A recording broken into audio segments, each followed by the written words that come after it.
What's going on, everyone? Welcome, episode 90 of Poppets Corner, the big 90, 10 more to the big 100.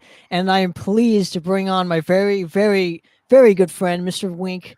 How are you doing today, sir? Thanks so much for giving me a couple minutes of your time and talking shop with me. Oh, definitely, Tanner. I didn't know you were in episode 90. That's impressive, man. You got the getting some numbers under your belt. I appreciate it. Yeah, we got a whole catalog, as I'll call it. Yeah, definitely. I think audio is good. Yeah, cool, man. Yeah. I'm glad. I was worried when it was doing countdown and started lagging by like 3 to 4 seconds. Would have been perfect to have the technical difficulty right there. It's good now though.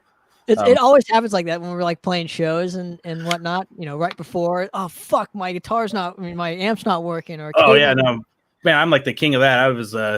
You'll hear, but throughout my musical career has been plagued by technical difficulties and the lack of preparation. Good times. Absolutely, which we'll get into. So obviously, you know how the show works. But before we get started, I always like to just ask how you've been and just what you've been up to during these days. Yeah, I've been good. I'm spending most of my time in my apartment, but luckily, even before 2020, I was pretty much a homebody, so it hasn't been too much change for me. But I'm good. Just been playing with the new band RLND, and nowadays playing means, basically just doing promoting from home. We just dropped our album, which is cool. And other than that, I've been basically just playing a ton of music. Spend a lot of time on my computer. I think pretty much the regular experience for everyone. We're all just glued to our screens nowadays. Well, you're a tech guy, right? Isn't that what you do for like pretty much for a living, if I'm not mistaken? Yeah. For about last, I think 7 years or so, I basically do like tech support. Started a company called WTF Support Line for Wink's Tech Fixes. Luckily the Bay Area is a pretty well-off area, so I got a lot of kind of wealthier families that'll have just all sorts of gadgets, a lot of smart home stuff that stuff's constantly breaking down. So I do a lot of support on that stuff, a lot of remote support for small businesses. I got a couple restaurants in the area. And I really like it. It gives me kind of complete freedom. The dress code is whatever I want it to be. Business was really, things have dropped off a bit because as other small businesses are having a really hard time, and they tighten up, then that leads to them, cutting their IT budget and whatnot. But I'm definitely blessed to have a job where I'm not going to lay myself off or anything like that. It's like the more money I make, the more money I want, the more I have to hustle. It's really the way it works. So, well, yeah, but there's also job security in kind of what you do. Yeah, that's it's funny because I have for the first time been looking at possibly getting a job. Actually working for somebody else, which is something for the last 10 years or so. Pretty much ever since I left my last job, I've been saying that there's no way I'm ever going back to working another 9 to 5, or at least working for somebody else. I just don't, I don't know, I'm known to be stubborn and opinionated and like to do things my way. So I don't always work really well in a team setting if I don't have, I don't know, I'm great at managing. I'm not so great at following a manager's instructions. But yeah, man, but I'm lucky though. Really kind of, I don't know. We've been enjoying our lockdown. We moved into you can see the about 90% of my apartment in the background. But I don't know. It's been a pretty comfortable lockdown. My beautiful girlfriend's managing a grocery store in the area, so she's got her job security. So we're doing pretty well. Just really, I don't know. Honestly, been enjoying. There's been kind of a renaissance in a way of. I'm just seeing so much more kind of home musicianship blow up online, which has been really cool to watch, especially for a lot of the kind of weirder music. I really love like weird jazz fusion. And I guess now they're calling it like neo soul or whatever guitar playing has been really blowing up. I don't know, just a million Instagram guitar players just knocking my socks off over the last like 6 months. It's been really fun to watch. Totally, man. Well, not to keep cutting you off, but so obviously you know how the show works. I'm going to pretty much go through your entire musical career, and if you're ready, man, I'd love to get started. Yeah. So I always like to start here. I just want to know, give me your first recollection of just hearing music for the first time, kind of what it did to you, and what was the band that you heard at that time? It's funny. I think my like very first musical memory is what's is no, it's not Madonna. But it's the Stop in the Name of Love song. Who's that? Man, it's funny. I know all the songs, but I'm really bad at the scholarship end of music. Stop in the name of love. I don't know. Like, I remember hearing that on the way to daycare as a kid, and then my dad was a big Doors fan. So I always remember like hearing the Doors as a child. And I don't know. I always remember being very. I don't know. I have like a constant inner jukebox playing. I think that really started from a young age. Of my parents both, neither one of them played any music, but they were both very like. There was always music playing in the house. My mom would get up and be playing like Earth, Wind, and Fire. Is another really early memory I have. Is I hated them for years because my mom would get ready to Earth, Wind, and Fire in the morning, and that'd be the soundtrack to me waking up at 6 a.m. and all grumpy. It's funny though because I think it really instilled in me early on wanting to perform and make my own music, because that was one of the early. I don't know, the impression it left on me was I wanted to be able to basically perform and me be the one on stage from like a really young age. Looking back, so it was the Supremes. It was okay. Diana Ross. Thanks, Andy Ford. Yeah, thank you, Andy. It's funny. That's it's like I'm the king. Like I can figure out stuff off the top of my head by ear, but but then you ask like, well, who was that? It's like I have no idea. Like, but it's funny because I think that's really like early on. My childhood, I feel like it was just hearing nothing but Earth, Wind, and Fire, and then the Doors, though. From like, I'm talking like 4, 5, 6. The real formative kind of still in the egg years. And then I don't know. I guess it's funny because if we're going to talk about my musical journey, is like right about there. I think I was like 5. I'm pretty sure I was in kindergarten, but my parents made me play violin. Completely against my will, which I'm always so grateful though that they did, because that's such I don't know, at that age, like you just suck things up like a sponge. I think it was really good for my ear training. And I don't think I ever got to the point where I could play violin even like acceptably. I mean, it's just a horrible instrument to start on. It sounds so awful. And even really talented violin players, like they sound great in an ensemble, but it takes a lot of skill to be like a soloist on a violin. It's not a common thing. Well, let's go back real quick. So obviously hearing like the Supremes. Thank you very much for that, by the way. Yeah, thank you, Andy. And bands like that. What did it do for you, just like instinctually, and like I don't know. Did you say like kind of, wow, what is this? Like I really kind of want to do this, or was it just like hearing it and being like, oh, like this, it kind of gets you through like a bad day? Or I think I think what it it's funny because I can think back like the Supremes days and like Earth, Wind, and Fire to be another examples. They had that really big band, like the super dramatic, like almost orchestral, like I don't know, it always has like a cinematic sound to me almost. It's such a it's very dramatic music, I guess, where you throw on a I don't know, those songs don't go from point A to point B. It's like a huge crescendo. They have all these different instruments coming in. You got the old synths, you got the horns. I think that really did. I don't know. It's always kind of bled into my tastes. I'm, to this day, a lot of the metal I like is what other people would consider like overproduced or cheesy. I love big productions. Okay, so maybe that came from those styles. Obviously, it's funny because every guest that comes on, like anytime that they're like their first recollection of music, they always kind of go back to it in some sort of fashion later in their career. Like it becomes their blueprint. I can really and with you, like obviously that it seems like the big band and the killer production.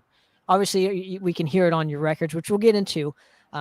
But they might possibly have come from that stuff. Which is it's funny because until you really asked that question, I didn't ever give that credit. But I really think, I don't know. I think you could probably draw like the direct line from me liking to layer 7 guitar tracks with on a record. Probably goes straight back to the Supremes having, the 4 sets of vocals and harmony on top of a band, because that's really, I don't know. Really, I think the sense of harmony is probably, if we're gonna get specific, is really what it is. Because I've always just been so in love with I don't know, that unique kind of feeling you get hearing like beautifully harmonized instruments where everything's in tune, and not just when I think in tune, I don't mean just like the notes, but also the tones themselves has always been so huge for me. That I think a lot of people don't recognize the part that plays in getting a really awesome kind of layered sound. Yeah, it's interesting. I'd never had that kind of insight until just now, so I'm learning about me. Now you mentioned earlier that violin was your first instrument. You were about 5 years old. Yeah, Kind of take me back and just enlighten me a little bit more on kind of why your parents chose the violin. Were they musicians? So neither one of my parents played music at all, and my dad would tell you that he can't. I don't know. Neither one of them, I would say, has really anything approaching musical talent. My dad describes himself as tone deaf. But I think they both wish they would have played music when they were younger. And then my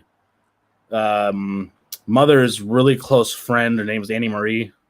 She's going to pop back up much later because it's kind of cool. I ended up playing with her decades later. But she's a fiddle player for like a Zydeco bluegrass band. And I have a feeling that my mom, knowing her personally and seeing her perform on violin so many times, I think she had recommended us a violin teacher, if I remember correctly. But I really think a lot of it just came from my parents wished that they could have played music. And so they kind of, it wasn't just me. I got 3 younger siblings, and we all were required to play violin. And then we were all allowed to graduate to like a new instrument if we wanted to, but nobody was allowed to stop playing music until you were like firmly in middle school. Do you think that it was probably to keep you guys like interested in something that probably didn't have to do with drugs or alcohol or getting into that much trouble? I don't know if it's funny because I feel like later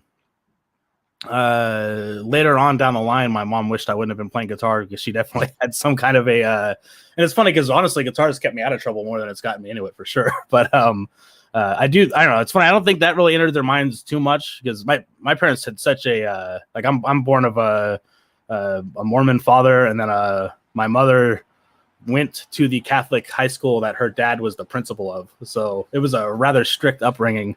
I don't think that they were even remotely concerned about. I think they just assumed when I was 5, I was going to be like the most well-behaved little angel. And it didn't help. I had like curly blonde hair and like rosy red cheeks. I looked like one of those little Christmas ornaments, the little like fat little angel. Like I basically looked like that as a little kid.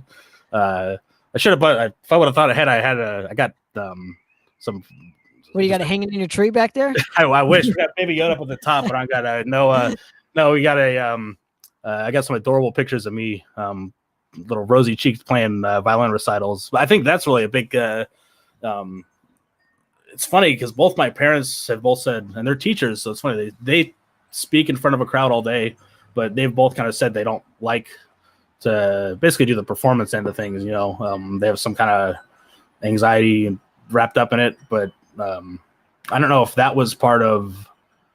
I don't know. I feel like that may have been a part of it as well, as by forcing me to do these recitals when I was basically too young to even protest. Kind of takes away any. Well, they were probably just trying to do some structure in your life. Yeah, that's what it sounds like to me, but I could be totally wrong. Yeah, that's probably true. And it's funny because the joke in the house was that my parents would have, because I was a pretty headstrong and unruly. I wouldn't say unruly because I was really calm, but if I didn't want to do something, it was not real easy to get me to do it. So my dad's joke was that you have to yell at me for like 2.5 hours to get me to do my half hour of violin practice. But I don't know, I really I don't think it was really quite that bad. It wasn't just, all like red face screaming at me or anything like that. But I was just constantly putting up a fight, not wanting to do my daily work. But then, I don't know, like I said, looking back, I'm so grateful that like by the time I was like 9 years old or whatever, I had already had 5 years of like enforced every day, like, even if it's just 10 minutes of picking up the violin or whatever, like that.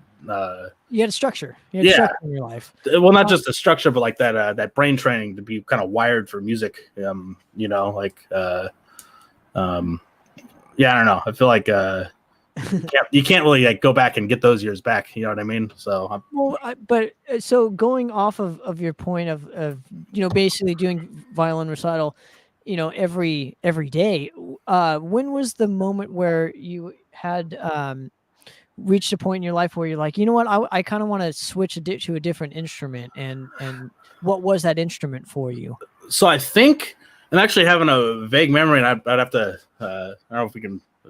I should have told my mom I'm going to bring her in. We could ask her. But now that I'm thinking about it, I think that I wanted to actually play drums originally, and I think that they made me play a violin instead. But I had the continuing desire to play drums. I always remember, to bring up Annie Marie again, like her band was performing at a party at her house, and I just like all I wanted to do was go play on the drum set. Which, looking back now, how obnoxious it is that there's like a little kid wanting to just constantly bang on the set, like during your intermission and whatnot. It's just kind of funny to look back on, but I was obsessed with the idea of like getting to have a drum set, and I just loved. And that is what I did end up getting to play drums at one point, but it was still quite far down the line. Because I think my parents probably did not want to hear. I don't know why they wanted to hear me practice violin, but I would say it's slightly less obnoxious than a kid on a drum set, just barely. Right. Well, why the drums then at this point? Was it just the percussive, I don't know, thing about it, or was it just like you just wanted to get some anger out? Or to be honest, it just seems so like cool. I think there's just something about the idea, or when you watch, I don't know, like any rock band play, and the whole band's all having fun, but the drummer is up in this like installment of music back in the back, and he has, I don't know, it's just such a formidable and like impressive looking thing. Interesting. So like there's a lot of layers. Yeah, like, I don't know. It was just like the Supremes, big productions. There's a lot of layers. Exactly. Yeah, I guess so. But I don't know. It just really stuck with me. And it's funny. I have memories too of being like real young and drumming on pots and pans and whatnot. So maybe that carried over a bit. Yeah, it was funny. That was my number one dream, was to play drums. My parents got me a violin instead. When was the point where you kind of switched to a different instrument after the violin? So I think it was third grade. I was allowed to take a year off from playing an instrument on the agreement that I would join the school band the next year, because the school band started in fourth grade. And then I joined the school band wanting to play drums, but unfortunately, they call it percussion, but every single kid wants to play percussion basically. So they end up basically like half the people in the room that show up end up playing clarinet. It's like the standard issue, like, oh, it's your first instrument, here's a clarinet. And so that's what I was given, that I got to play for a few years there, which is actually really, so that was amazing for me, because I already knew a little bit of I learned how to read sheet music on violin, but then playing in the band, I hated the clarinet so much. I had to play that fourth grade and fifth grade, but I remember getting dropped off at band and like not actually, like I would walk in the door but then walk out a side door and not actually go to band, and I would just like hang out for an hour and a half and then get picked up. Going back to what I was saying, it's like if I didn't want to do something, it wasn't real cooperative. But I still always had the drive to play an instrument, or was it just the drive to just like do something? Well, it's funny, at this point it's still firmly I was being forced against my will to play, but I had I don't know, I never wanted to, like, we got a grade for being in band, even though it was an after school thing, we still got a grade in it. So like I always had to maintain, like, I had to be good enough at my clarinet that I could show up and blend in even if I haven't been showing up and practicing. So I had a weird, like, I don't know, I find a lot of times the thing that leads me to work really hard is how lazy I am. I end up backing myself into a corner where I get to work my ass off to play catch up. And that's kind of what I was definitely doing back then, is, trying to learn the songs the night before the performance and whatnot. And but I don't know, it was good though, because having that second instrument where it was like a concert setting, you have to play in an ensemble, and you have to, I don't know, we had to learn sheet music and all that. And it was kind of it's funny because my music theory is garbage at this point. I haven't tapped on it in so long, but it at least kind of laid a foundation, I think. Like there was a point where you could show me notes on a staff and I could tell you what key that was, like, instantly. It's like, that's a long time gone, but well, let's let's go forward. So, Yeah. after the clarinet, when did you decide to like get into like a heavier style? And what were some of the bands that were introducing you to that specific style? So I think that was like perfect right in. So I played clarinet through to middle school, and then it was my second year of middle school. So it's at seventh grade. I got into it was like System of a Down, Disturbed, and I'm trying to think of who else. I don't know. Those were like the two big heavy bands I got into really early. System of a Down, especially, and I'll never forget. Like that was what really got me onto the drums. And I finally was able to move from clarinet to percussion in the concert band, and then I signed up to play in the jazz band, and then I got to have a full kit. So it was like my dreams were finally realized. But it was funny because that was very short lived because I don't know, I took to it really fast, but I'll never forget like that was really where the heaviness kind of came in, was I started learning System of a Down songs on drums. There's a lot of other questionable music tastes back then. Learned a lot of Blink-182, some Jimmy Eat World, some Sum 41. But it's funny, I can even say Sum 41, like I'll never forget the track on their first, or I guess their second album, Pain for Pleasure. It's just like it's a straight up like Iron Maiden, Judas Priest love letter. Sounds absolutely nothing like anything else they've ever done. But I think that might have been my first exposure to like really good like classic metal. It's funny, as much as my dad did love I'm trying to think. See, there's a lot of Doors playing, but yeah, I don't know. I'm all over the place. I'm gonna be trying to untangle my I know it's difficult, but yeah. So I like that you mentioned, like the Jimmy Eat Worlds and Sum 41s, because that was popular around 1999 to say 2004 area. And that's the stuff I was into as well. So I can totally relate to what you're saying. And you being kind of an older guy, I can see that being more prevalent in your world just because you're older. You've been exposed to more things than obviously us youngins. And you're going back to your first kit. What was it? Oh boy. So my very first drum kit was and this was amazing. I would be doing a disservice if I didn't mention. So we had a drum club starting in sixth grade, and that was I had almost forgotten to mention that. So Mr. Kittrell, got to give a shout out to him, and Mr. Hansen ran a drum club where they would let everybody come and play. Most people didn't get drums. There's a lot of kids just drumming with drumsticks on the back of water jugs and whatever.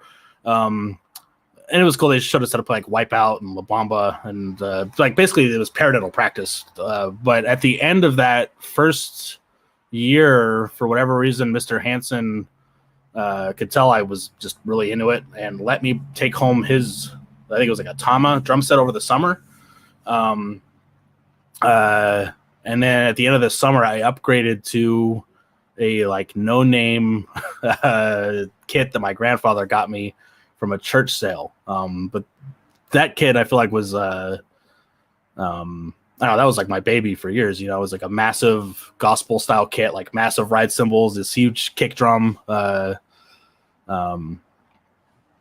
I don't know, that was like kind of where I really started cutting my teeth on more basically like popular music. But until then it was all playing choral, like Christmas music and concert band crap. And where do you think the timing came from when it came to drums? Because because it's so percussive, obviously, you have to have good timing because you're pretty much the backbone to that, to that project or that band or to that anything. So, do you think it came from like the standard just violin practice, like, and having like just a regimen just every day of doing something? I think it's funny because looking back, I think the violin and clarinet was great for my ear, but then it was my time in like the concert band, because we used to have to do the drills where like if I screwed up the snare drum part in a song, like the director would call you out specifically and make you clap out the beat while counting in front of everybody until you got it right. So there was a lot of kind of anxiety based motivation on not screwing it up, but that was like a big part of the at that point, once I was playing like the jazz band and the concert band, it was like I'm the only one on snare drum, or I'm the only one on the drum kit. So if I'm playing at all not perfectly, it's like an immediate everybody stop, and we're going to call them out, and we're going to make them do it right, right now. I think that's really where the the rhythm stuff came from. Kind of hard won from constant call outs. Interesting. Do you remember, like, obviously having how long did you have the drum kit for, or playing drums for? So I was playing, by the time I started playing for the jazz band, that was like my second year of playing drums. I had one at home for a year, I guess. Okay. So with that though, when was the actual time that you guys like started jamming with a more rock based outfit? So that was really it was like the rapid formation of my musical self happened right there between from like sixth grade to eighth grade. I went from playing clarinet in the concert band to then playing drums in the jazz band, and then every day I basically started playing guitar and playing with other musicians and starting to actually jam and whatnot in that eighth grade year. It's funny, it was like a spite based, like I didn't really think the guitar player in our jazz band was really, I mean, he wasn't really into it, to be honest. His dad was a guitar player, and he just, I don't know. So I would take his guitar before we started playing, and I would learn I always remember learning like the Kakariko Village theme from Legend of Zelda, or like the chicken dance, or like, I don't know, just learn stuff off the top of my head by ear and play it. And then I really fell in love with guitar in a way that even the drums had not grabbed me. Like, as much as I've been enjoying, like getting my first drum kit, like took me off my feet. But when I started actually playing guitar, it became like an obsession almost immediately. And it was a really rapid change from, like, I went from playing snare in the marching band that same year on top of that. So I was doing like, I don't know, I had like 3 hours of band a day. It was like an hour of jazz band in the morning on drums, an hour of concert band in the middle of the day, and then an hour of marching band after school. And then just wanting to quit drums outright and just play guitar, and not wanting to do that at all anymore. Interesting. What do you think the guitar gave you that the drums couldn't satisfy? I think a lot of it was just the fact that I could sit there by myself and play, and it was more. I didn't feel like I was exercising. I could noodle around. I think was a big part of it. I would get a ton of satisfaction off of figuring stuff out by ear. And like I named off like I would just love to learn like weird things. Like we'd be watching TV, and I would try to pick up the jingles, off the commercials and whatnot. With drums, as much as I love the instrument, it's really takes like some dedication to be able to sit there and work on your craft alone. And I think, some people maybe are wired to do that better than others, who knows? But for me, it was like a real uphill struggle. Like I always remember I learned the drum beat to Toxicity, and within minutes it was like, oh, like this is awesome. And then like a minute later, it was like, well, it's like now that I can do it, I don't like want to do it anymore. Like it was, I don't know. Well, how did the guitar fix that though? Because there's more to do on it that you could. I think it's just the ability to hold a tune, basically. The fact that I can, like with some exceptions, nobody's going to go watch a drummer play for more than a minute or two. But you can listen to somebody, create a full piece of music just with some strings. I think that's, and I can say I didn't know this then, but looking back now, it's like I'm a very melody-based person, and I think that probably goes into that whole. My roots in the Supremes and Earth, Wind and Fire and whatnot is like they're always so melody heavy. The vocal melodies right out front in your face. I don't know. So I wanted to be able to create that myself, I guess, looking back. That's awesome. So, going back to eighth grade, we'll go to eighth grade.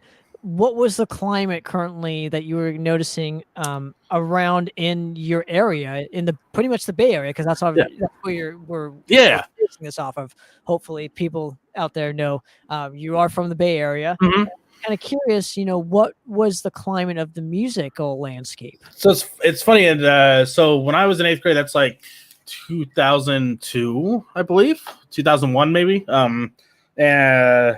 I'm just going to keep making myself drinks the whole time we go.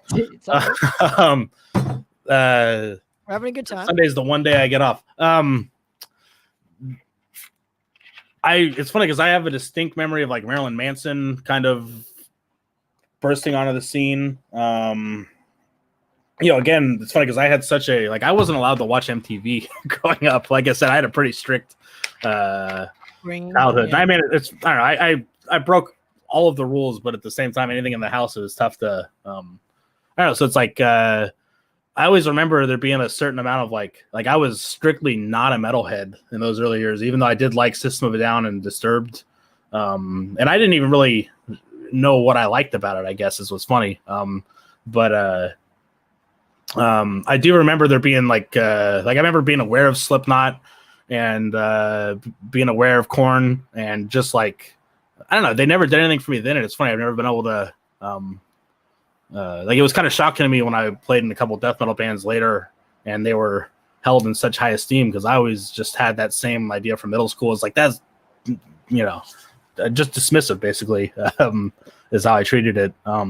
It's weird though. I think though it was really in the next couple years after that, and I really specifically remember because not a whole lot changed 8th grade to 9th grade.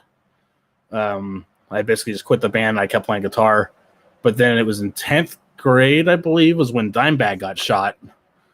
2004, yes. And I remember that had a weird effect, at least in my high school, where all of a sudden all of the Lynyrd Skynyrd fans became Pantera fans, which is, an understandable jump, I guess. But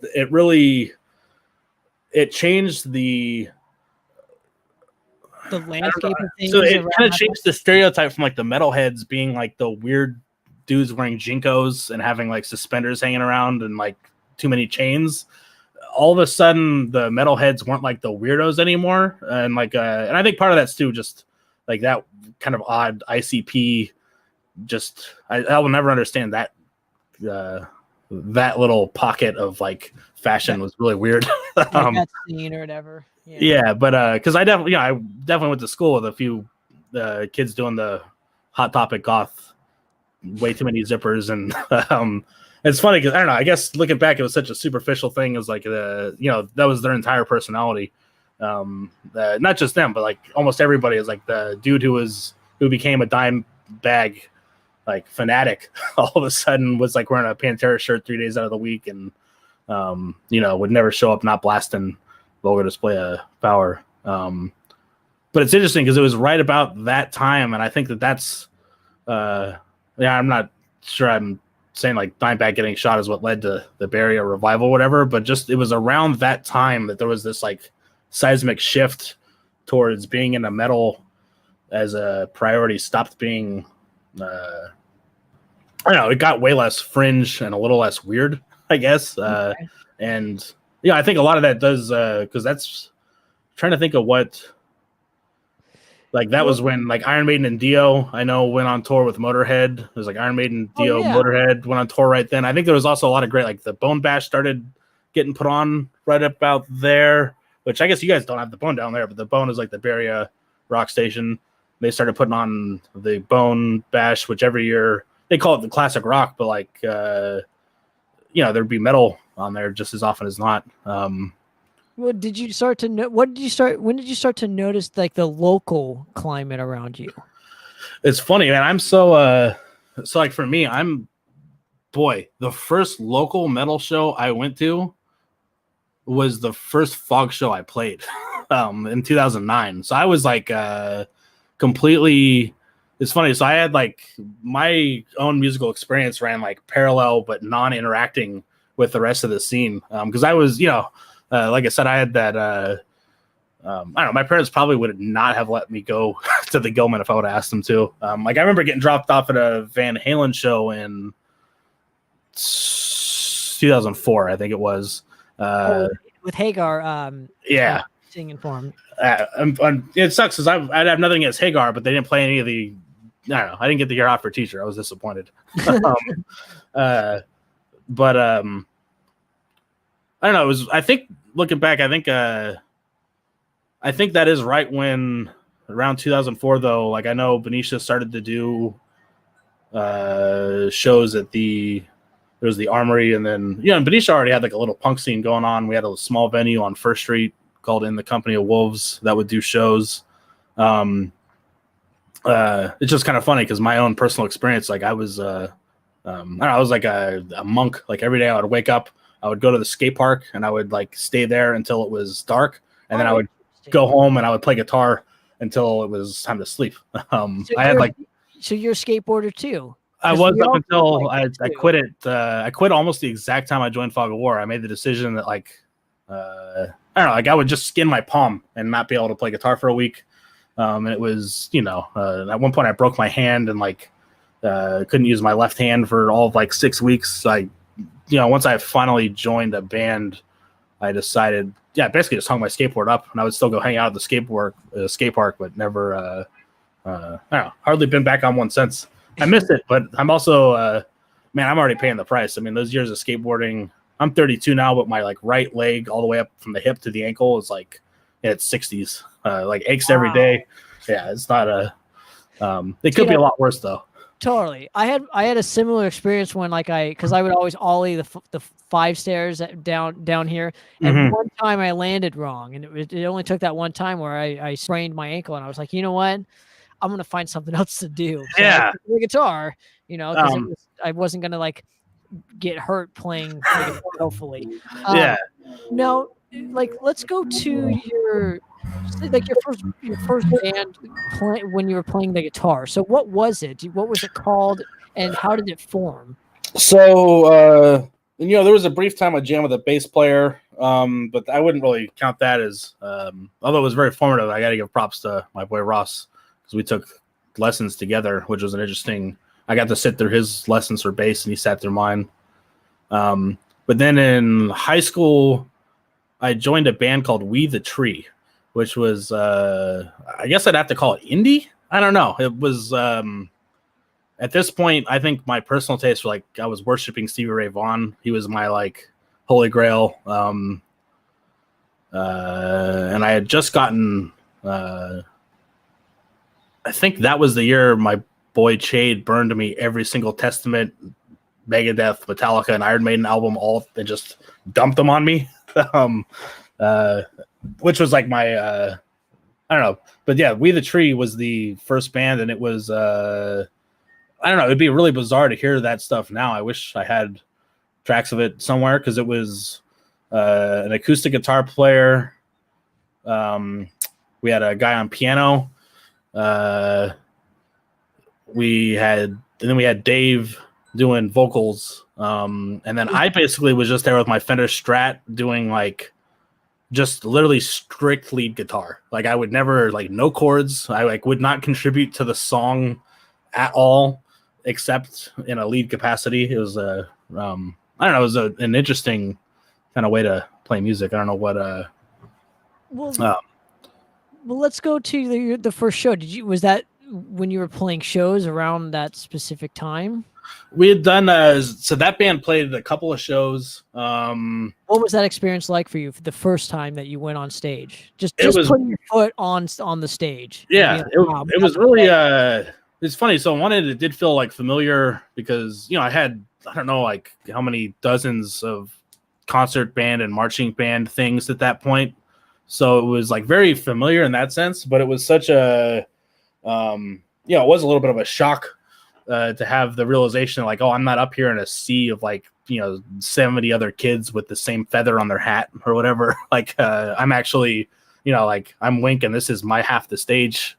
But I don't know, it was really awesome. I mean, I just really had a great time. Like I'm really lucky because I don't get I guess I don't know. I think as I get older, I realize that some people would probably call that feeling like anxiety or nervousness, but like I just love like it's a positive, like just excitement, like adrenaline rush for me. I remember we had even though the music was kind of more chill, we'd set it up so I like did the intro of the entire set was me doing like a really heavy like death metal riff, basically. We thought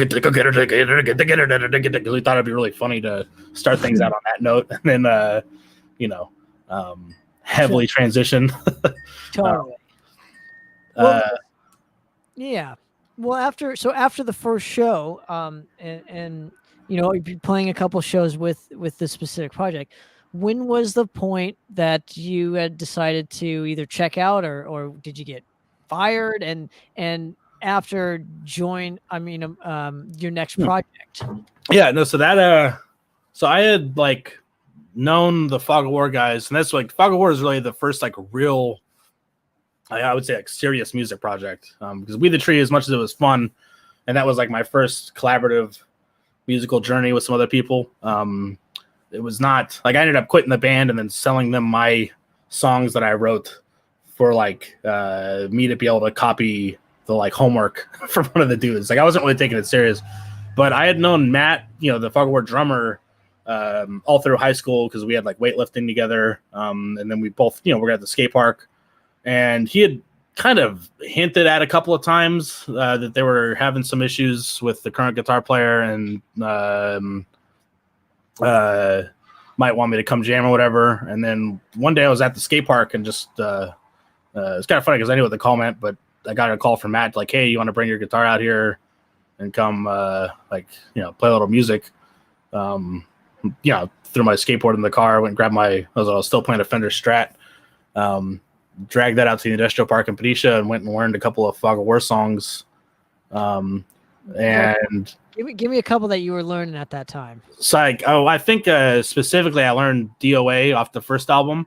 And like, I don't know, it's funny because I go back to like me saying I have like a good ear. Like I think that's how I got in the band, just as an initial I'd already, was homies with Matt, but it really helped that they showed me the song. And it was just like, oh, it's that. It was like, and how many times do we do that? It was like, okay, then what's the next part? It was like, we do that. All right, cool. And like, we were able to play the song within like, it took me less time to learn the song than the song takes to listen to, because it's so, there's only like 3 or 4 riffs in the song. And then I think that same session, they may have showed me Blood of a Thousand Suns. And then I don't know, it's kind of a whirlwind hired me on the spot. But that was really the first, like that was my first time playing with like a like the We the Tree stuff was like a warm up. That was like the real deal, we had like our own rehearsal spot. So it was really cool. It really kind of jumped me light years ahead, because I was just a bedroom guitarist at that point, and then over the next, I'd say like month and a half, I was meeting with, Mosh, back when he lived with his grandma. So I'd go say hi to Shar, and we go up to Josh's room, and he'd show me the songs, and I don't know, picked them all up pretty quick. And then we rewrote the song Fog of War, because that song was already existing, but it was absent the intro, absent the solo section at the end, and then it was like not a full song, and it had, I can't even remember what it used to sound like, to be honest. But it had potential. Yeah. Now, were they just a 2-guitar band around this time period? Yeah, so it was Lumberjack, Mosh, Big Joe, and Matt. I think Lumberjack was going through some shit, and so I came and stepped into his spot. And what's kind of cool is he had already recorded all of the tracks on the album up till that point, and then when I joined, we added, that's the one. So they had already recorded everything except DOA. No, it's 3. It's DOA, Kills on Contact, and Fog of War. So then I joined, and we recorded those 3. So I always really liked that we got, honestly, he was the one that was around to write most of those songs, and he did write Enforcer in the entirety, which is one of my favorite tracks all there. And then I came in to do DOA, Kills on Contact, and then we rewrote Fog of War. And then interesting. So walk me through this. So you get the gig. Do you start playing shows immediately, or do you go into the studio first? If I'm thinking back, I think we had played. So I know my very first show was at the Hazmat. It's a little I don't know if you ever, I don't think you've ever been there, because I would have played with you there. And then it got rebranded to Your House, but it's a classic Oakland crust punk, similar to Burnt Ramen. It's just a warehouse with a stage in it. And that show, I believe, was 2009, and I think that was pre-studio because it had to have been. Actually, now that I'm thinking of it, there were many shows that were pre-studio because I can look back and I can find Gilman videos. Because my thing when I first joined Fog, I don't know why I had like respect for John. I had a weird thing. I was like, I wasn't going to play his guitar solos. So like I would basically just improv solos every time we would play live. And then slowly for Fog of War, DOA, and Kills on Contact, those improv solos coalesced into what we ended up recording. So I think I had played several shows actually before we tracked that album. Now when I'm thinking about it.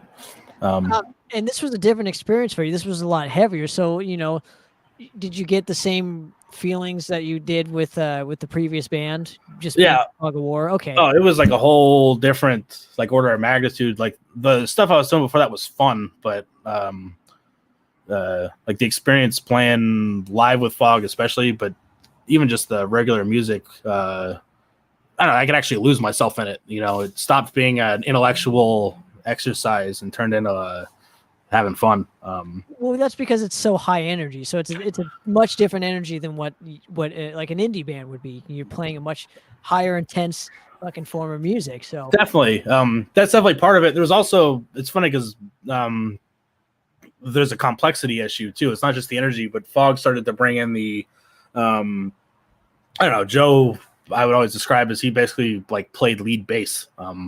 Like he would not ever, I don't know, Joe wouldn't hit a bass note if I would have begged him, like a root note. Like he was all about like walking everywhere. It was awesome. And then Matt's like an extremely active drummer. Josh would be like, holding down rhythms and singing. So I don't know, it was like, even though there was only 4 of us, it was still a very like active, layered experience. There was no, I think that was a big part of what really sucked me into signing on there immediately. I love it. Well, walk me through just the recording process. Is this your first time in an actual studio, and how did you approach this specific record? Because if you only did a couple tracks, were these tracks already just like, you were just kind of waiting just to get in there to record these certain tracks? So we did not do it in a studio. We actually recorded. We would have our boy Sam bring his recording gear. He graduated SF State Recording Arts, whatever. He's our guy who's done all our shit. He would bring out his kind of mobile recording rig out to our rehearsal spot, and we would record there. So my very first recording experience, I remember like getting drunk and there being like, I always joke like it's hard for me to record now like alone in a room. Like I like it to be like a party. Like all my tracking for the first 2 albums was very open door. Like people would be showing up and like we'd be having drinks and it might take me a few hours, but I ended up recording something that I didn't have prepared when I came in because we improved it. And that's really what it was, is we were in like a cold warehouse and like I think it was like the middle of December. I think the very first thing I tracked was the Fog of War itself. I love that song. It's funny. I think that was like that guitar solo, I'm pretty sure is the very first guitar solo I ever wrote. If I have to, maybe I wrote some before that, but I don't know what I would have written them for. That was like the very first. And that was, I have to give a ton of credit to Sam, because Sam, one of the reasons I love to work with him, he's an amazing musician. He's the bass player for the project I'm in now. He like produces as he records. So he's so great at like, I'll be noodling and he'll pull out a little phrase and make me go back to that. And so that's what the recording process really was him and I workshopping together as solo in that, basically a garage, an open air, cold garage with a bunch of my homies getting drunk and being loud and making it difficult. I don't know, I wouldn't have traded it for the world. That was the way to do it. Absolutely. Well, around this time, you had mentioned that, your first exposure to like the Bay Area, I'll call it thrash, new wave of thrash scene was just joining Fog of War. And I'm just kind of curious, were you afraid? Tell me some other bands that were kind of coming up with you guys around the 2008, 2009, 2010 Yeah. period. So I know like the very first show we played, I remember immediately being aware of Hellfire. No, I'm sorry, not Hellfire. I'm confusing my Hysteria. Jake from Hysteria is now singing for Hellfire. I think I was making the joke to him that I wanted to cut his voice box out and wear it like a necklace, like in Little Mermaid. Probably not the best first impression. I think he was a little weirded out, but I meant it as a compliment. The Zombie Holocaust, of course, were like from, I think it was maybe second or third show. We met those dudes. It was like instant camaraderie. Trying to think of who in the very early days, because I know, like there was like, I know we played with Concrete Coffin several times. It was always so I'm trying to think of how early, like those very first few shows, because I could name off like 36 Bay Area bands in a second, but I'm trying to think of who was there in like 2009 when we were very first kind of getting going. It's a difficult question, man. It's a lot. Yeah. We played with a lot of not thrash bands. We would call it like the old man metal, or like which I don't know. In my head, it was always characterized by like very simple and like not, in my opinion, real entertaining, like kind of downpick riffs, and then kind of like vocals, but then always immaculate lead work at some point in the song. Like you'd have like these like really like these songs that were just kind of thrown together around like an amazing lead section. It's like we would play at Chris's Club in Vallejo, which was like our little local kind of practice venue. I used to joke saying that we should just have band practice there, like on Friday nights. Like fuck it, like why don't we have, like, they'll at least give us free drinks. Yeah, I think if I'm looking back, it was like Zombie Holocaust was really I think they're the first band I remember like being just really aware of. We played with them at a venue out in Concord. I don't know. It's funny though, because this is how out of the loop I am. Is like, because I had already, like, by the time I joined Fog, I'd already played with like Metal Church and Death Angel and shit. And I'm just, I was just so ignorant and out of the loop, I was hired on guitar skills alone. Had absolutely no connection to the scene. Didn't even, that was a big part when I joined Fog. Joe and Josh both gave me a bunch of albums of like, basically gave me the crash course. Like, here's some Voivod, here's some Nuclear Assault. At that point, I was really well versed in like Metallica and Megadeth and Testament. And then it's funny because in my own personal music journey, I'd already kind of stopped listening to metal until they got me back into it again. Interesting. Well, like, was this around the time when there were like more festival based shows? Because like, so you had Slaughter by the Water, and I think that was in like around that specific time period, right? So like I think that was a couple of years. So there was kind of a block there from like 2000 in my head, and my dates are probably off, so somebody can correct this, but 2009 to like 2013 in my head is the like that pocket is like the Gilman was really popping off. What about that Stonehenge place that they always Tidal Wave? So Tidal Wave up at McLaren Park was like going off every year. So I think we played Tidal Wave 4, so that means that like the first one had probably happened right around when I joined Fog. It was kind of interesting though, because the Bay Area scene, as much as it gets like the new wave of thrash metal, a lot of the shows we would play would be, I wouldn't say like thrash had a monopoly on the bill, like I think we played with Brain Drill at one point. Like we play with like Funerat and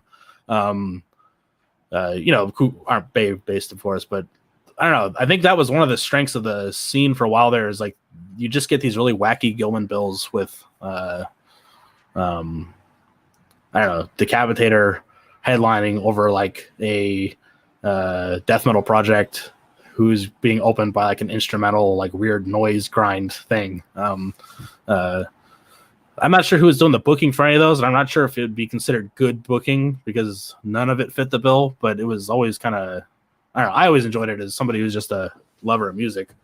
Yeah, it seems like a very eclectic kind of scene you had Yeah. during those specific times. Now that it's funny, I just realized though that because if I'm giving props to anyone, like Decapitator was also one of the, like they were already, I think they really, lifted the banner and led the charge as far as that thrash resurgence. And I'll never forget because Matt Harvey helped me. This is how green I was. Is that first show at the Hazmat? I literally didn't know like what ohms were outside of my science class, and I didn't have any idea how to plug a head into a cab because it had always like already been set up. I was playing on borrowed gear, of course, and I don't know why Matt Harvey was there. I mean, we must have been playing with. I don't think we were playing with Scarecrow at that show, but Matt Harvey came over and like explained how to plug it in. Like I was I'll never forget the like look of like shock he has. Like, how the hell do you not know this? And then him taking care of our drummer's dad later on in the night, making sure he didn't forget his leather jacket. It was good times. There you go. Well, Matt rules, dude. I mean, I'm a huge fan Should I shut the door? I don't know if you can hear the. Yeah, it's all good. We're just hanging out here, ladies and gentlemen. Thanks for tuning in. But as far as Matt Harvey goes, that guy just rules, dude. He does. Exhumed and Decapitator. I mean, that was obviously started in like the 1999. They were releasing records around that time, and I think they kind of closed up shop around the early 10s when all you guys were kind of joining in the ranks. Yeah, I remember they got rid of The Attacker, or got rid of, I don't know what happened, but The Attacker left the band, and then we got to play with them once where The Attacker came back just for that show, which was kind of cool. But I think that was the last time I ever saw Decapitator, was that show. But then I enjoyed so much, like Scarecrow is by far my favorite of the Matt Harvey projects. Like Bud Burke on lead guitar. I'm sorry, not Bud Burke on lead guitar. I'd have to Google his name. Well, don't forget Will though on Will Carroll on drums, man. Yeah. Can't forget him. Am I thinking? Is it Bud Burke? He was also sleeping. They're dying in my beauty sleep. Am I thinking of the right guy? I believe Bud was in that specific project. Now let's move forward real quick. What was the initial reaction to the Fog of War record around 2009, 2010 when it was released in your specific scene? Because you had markings around this time, It was. I mean, it seemed like it was appreciated. I don't know. I was like kind of.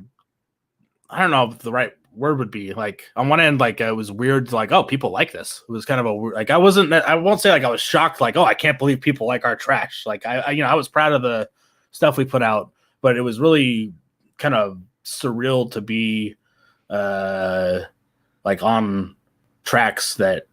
Random, I don't know, like it's not my mom saying like this is really nice, sweetie, and like putting it on the fridge. Like this isn't my like my long time people I grew up with telling me like, oh yeah, that's really great. Like it was really just kind of wild having and I think the real shocking thing was like we played a Gilman show. I think it was Valentine's Day with Hatchet, I don't even know who else was. I think Ex Mortis was on it. There was like early. I think this is when Ex Mortis was opening for us.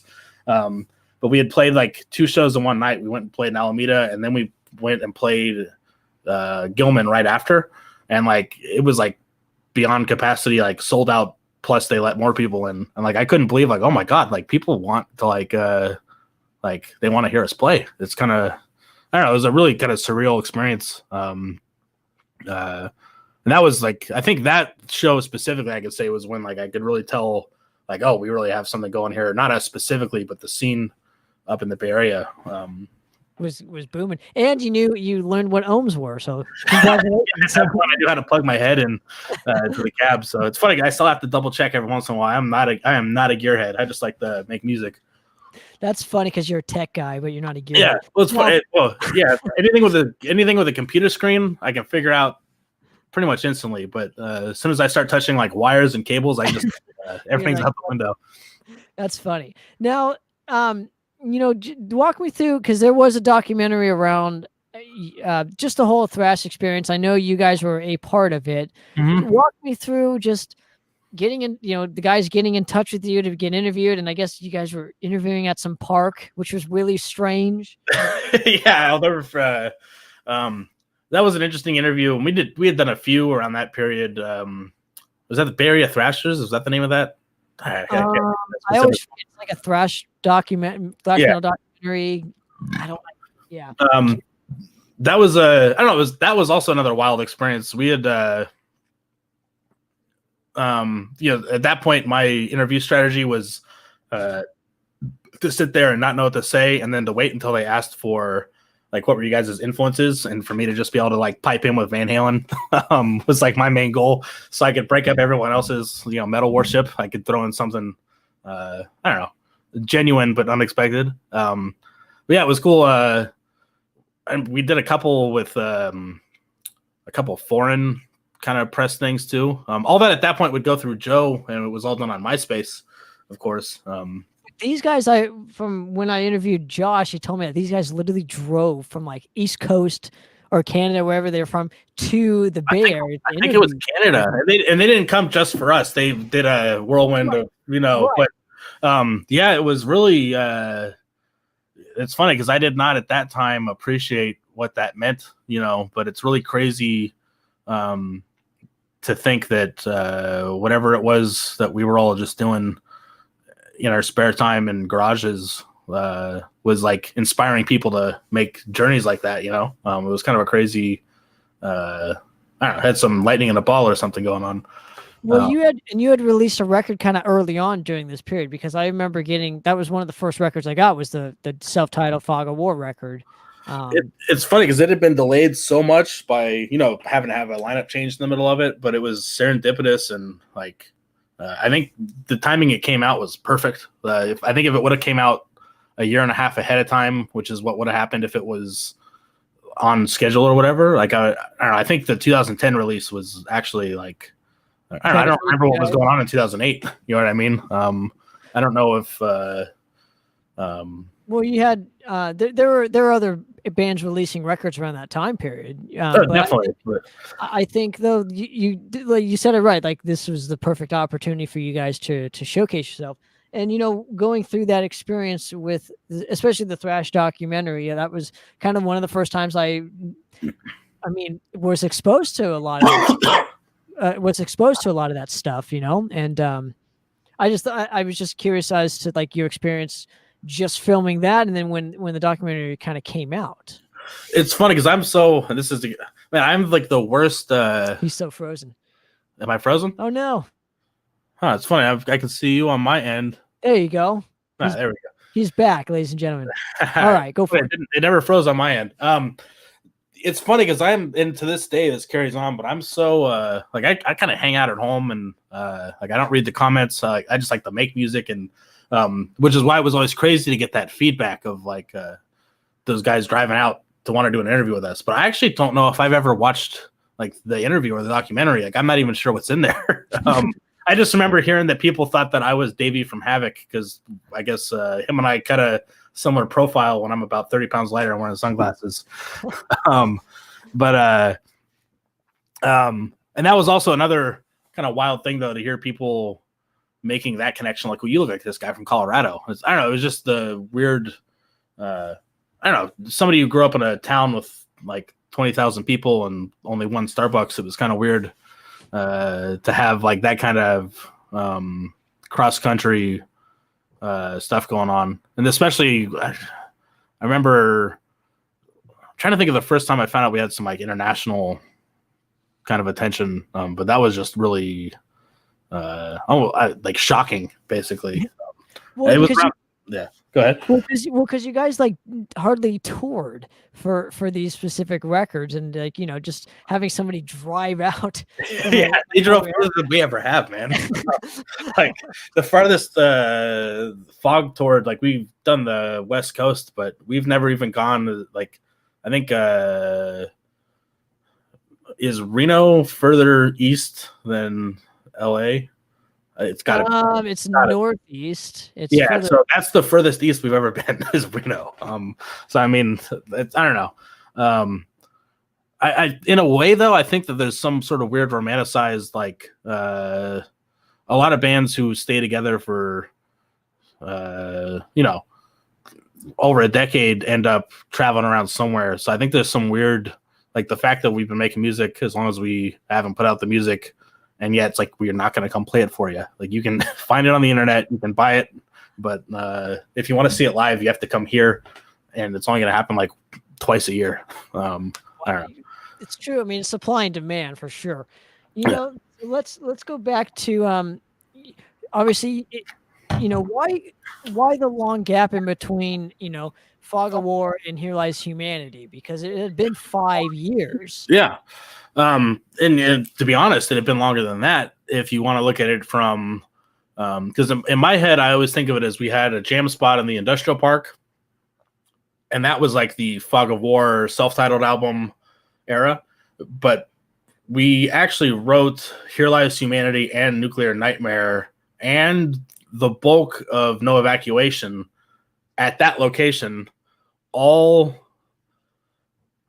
not No Evacuation, I guess, but Here Lies Humanity and Nuclear Nightmare were both written before the first album actually came out.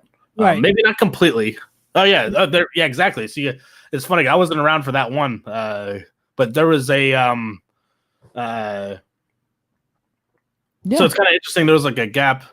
Yeah, there you go. See, there you go. Yep. There's the two songs. So it's funny. So I don't know if you know that little. So for that, I went and caused all sorts of personal problems and got myself removed from the band, which is the way I do things. I don't know if I've told you about me not doing a great job at the interpersonal end of things, but I don't know this story. Yep. But I got removed from the band just long enough for them to bring in Lumberjack again. It's funny. So if you pull that up again, like that's not. A lot of people would think that's me, but that's Lumberjack with the long curly hair. Yeah.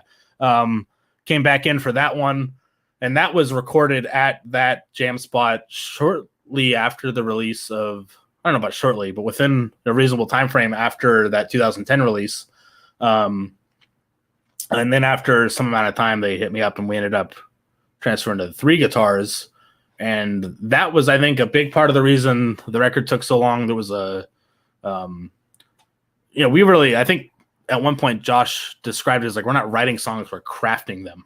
Like we would really, and I would agonize over the harmonies, especially like if we were going to end up doing a 3-part harmony on the next one, I would like basically drive everyone crazy, telling them like change that note, or like you have to play it over and over again while I try different notes. And like I went so far as like in GarageBand to record like what every single 3-part harmony possibly could be, which doesn't sound like that much until you realize that like 3 times 3 times 12 notes ends up being like a big fucking Java. It's a lot of stuff to sift through. But that, I don't know, that album was such a like creative exploration. It was really, I'd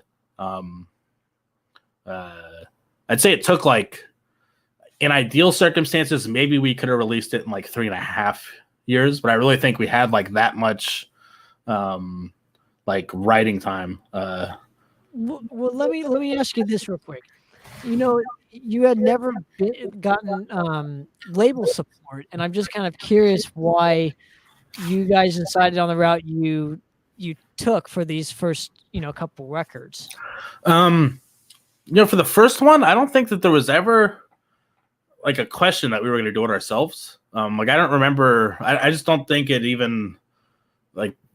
I don't know. And to be honest, at that point in the band, I was very much to like show up, get drunk, and play guitar guy. Like I was not. I used to joke that they'd have to like pick me up for the show, or I wouldn't show up. But the second one, we talked a little bit about working with a label. I think we talked specifically about Metal Blade Hatchet had just gotten signed, and I don't know. This goes right back into my kind of general attitude towards life. Like I just don't like the idea of putting undue outside influence unless it's going to be worthwhile. Like in my head, it's like I need to see what is the label going to provide in concrete terms before I'm even willing to, consider the idea.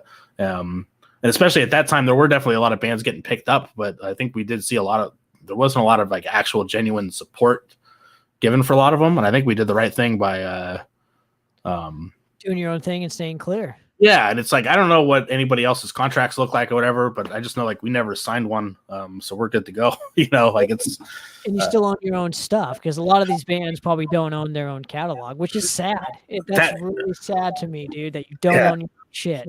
I always I don't know what age I was when I heard that story of Michael Jackson buying the Beatles but that and I don't know, that was a big like always own your own masters has just been like a driving. I don't know, like the only way I wouldn't own something I recorded on is if I got paid because it was a job to show up and like track that.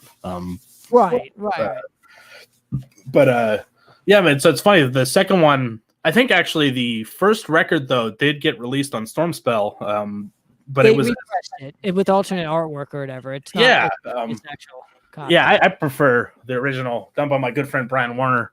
Talk to me. Well, talk to me a little bit about the artwork for this specific thing. It's a little bit eclectic. Yeah. It's not the norm, and so I do have to say I do prefer the black and white version. That was the original we were given. It was the same artist that did the Confessions EP, which is in black and white as well. And if you look at it, you can see a similar. So the Fog of War self-titled originally had that same black and white only. And then if memory serves, Josh went back in and recolored it in Photoshop, and he did a great job. I think I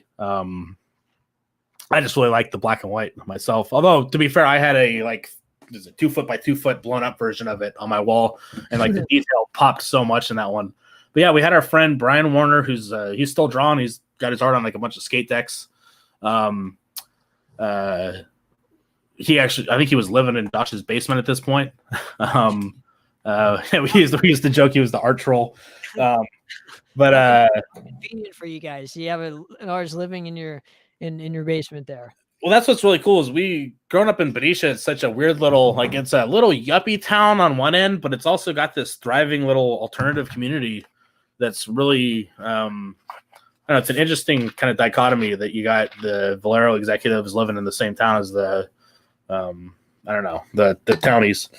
And do you think that the outcome would have been a little bit different had this just been black and white? Because your image is kind of everything as well. Yeah, man. It's funny because especially my thinking has changed a lot over the years. But I remember even back then that there being the talk like, well, should we get like a it's funny because I don't think that the re-release artwork achieved the flash factor that would have gotten it grabbed anyway. I actually think that the album artwork, I don't know, it's weird. And it's funny because at a glance, it almost looks like poorly done in a weird way. Like if you just like glance at it, it has a very like kid drew it style. Well, I think that part of that's the, but that's what. To me, it's like that's like the appeal. Like that album is exactly. It's like it's a love letter. It was done by a bunch of dumbasses in their late teens and early 20s with no reason to be doing what they were doing, and we did it anyway. And at a time that things weren't so like open, because the internet was just kind of booming with social media around that time. We have to remember that this was early MySpace days. Entirely different age right now. Yeah. This is we were having our buddy Jay Power was still updating our HTML on our MySpace for us. I'll never forget everything. Yeah. Oh no, he went all out. So we had our MySpace had like the full, like it wasn't just our picture, like the background was this epic, like planes dropping nukes. And those are the days you had the banner, you had like the fucking like you could put up 4 to 5 songs and on the MySpace, and you had shit flying through, like across the screen. And that's the one. I mean, Facebook sucks for a variety of reasons, but the inability for me to butcher the web page with my own code is like the real shortcoming. If I don't know, I should be able to be as obnoxious as I want to be. I'm a little disappointed they don't let me do it. I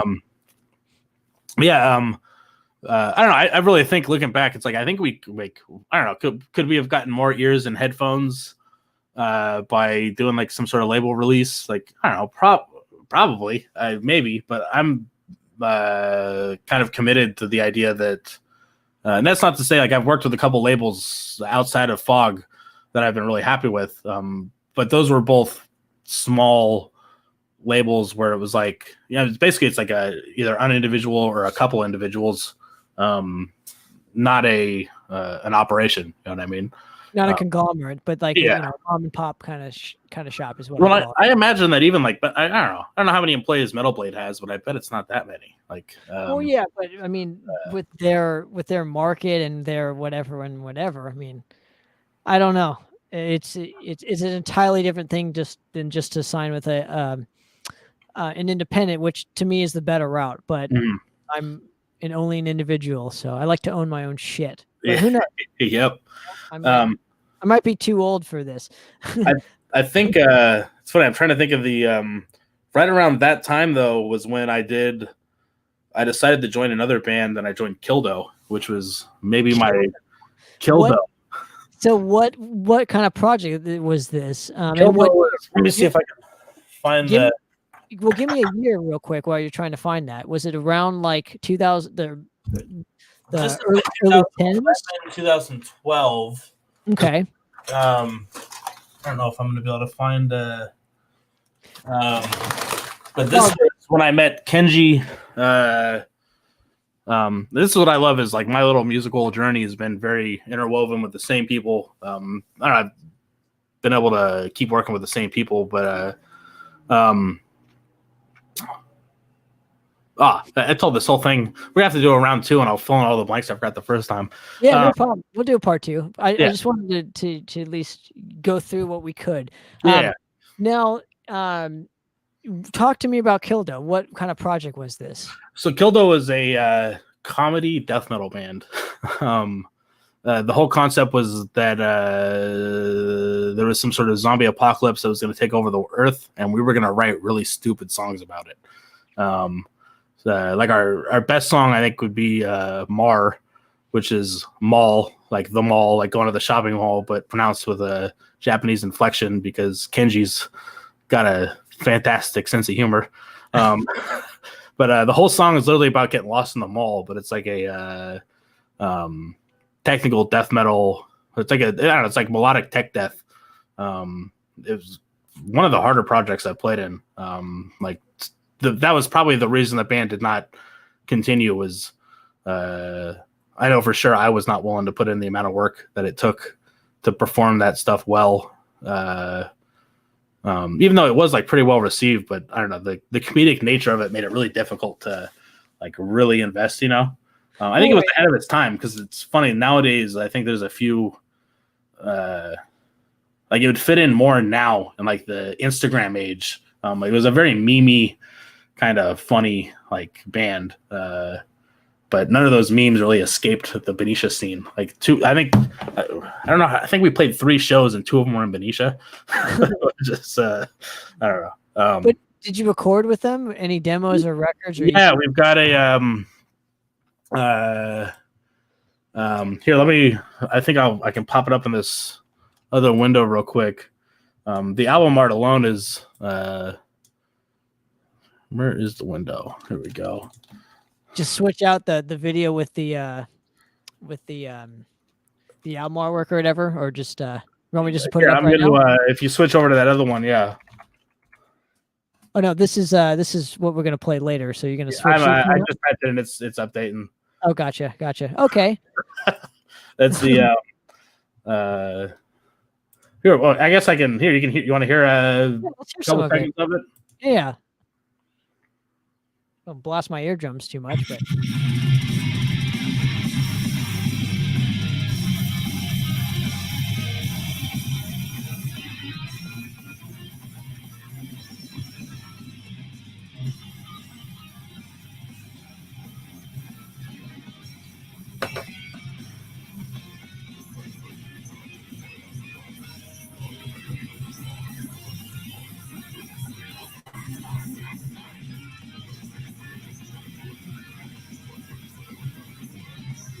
Huh, interesting. If I can figure out how to turn down this one, I'll let it play. Well, like, so are you singing over this, or is this somebody else singing? So on and obviously this guy right here, okay, Sam tracked.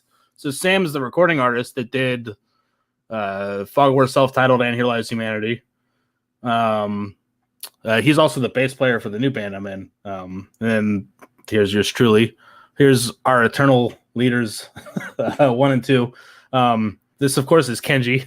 And then Mike here is homeboy who was in my, I don't know how I forgot to mention Architect Supreme, my power metal band I was in before Fog of War, but I'll come back and talk to you about that once I've got more stuff to promote for sure. Yeah.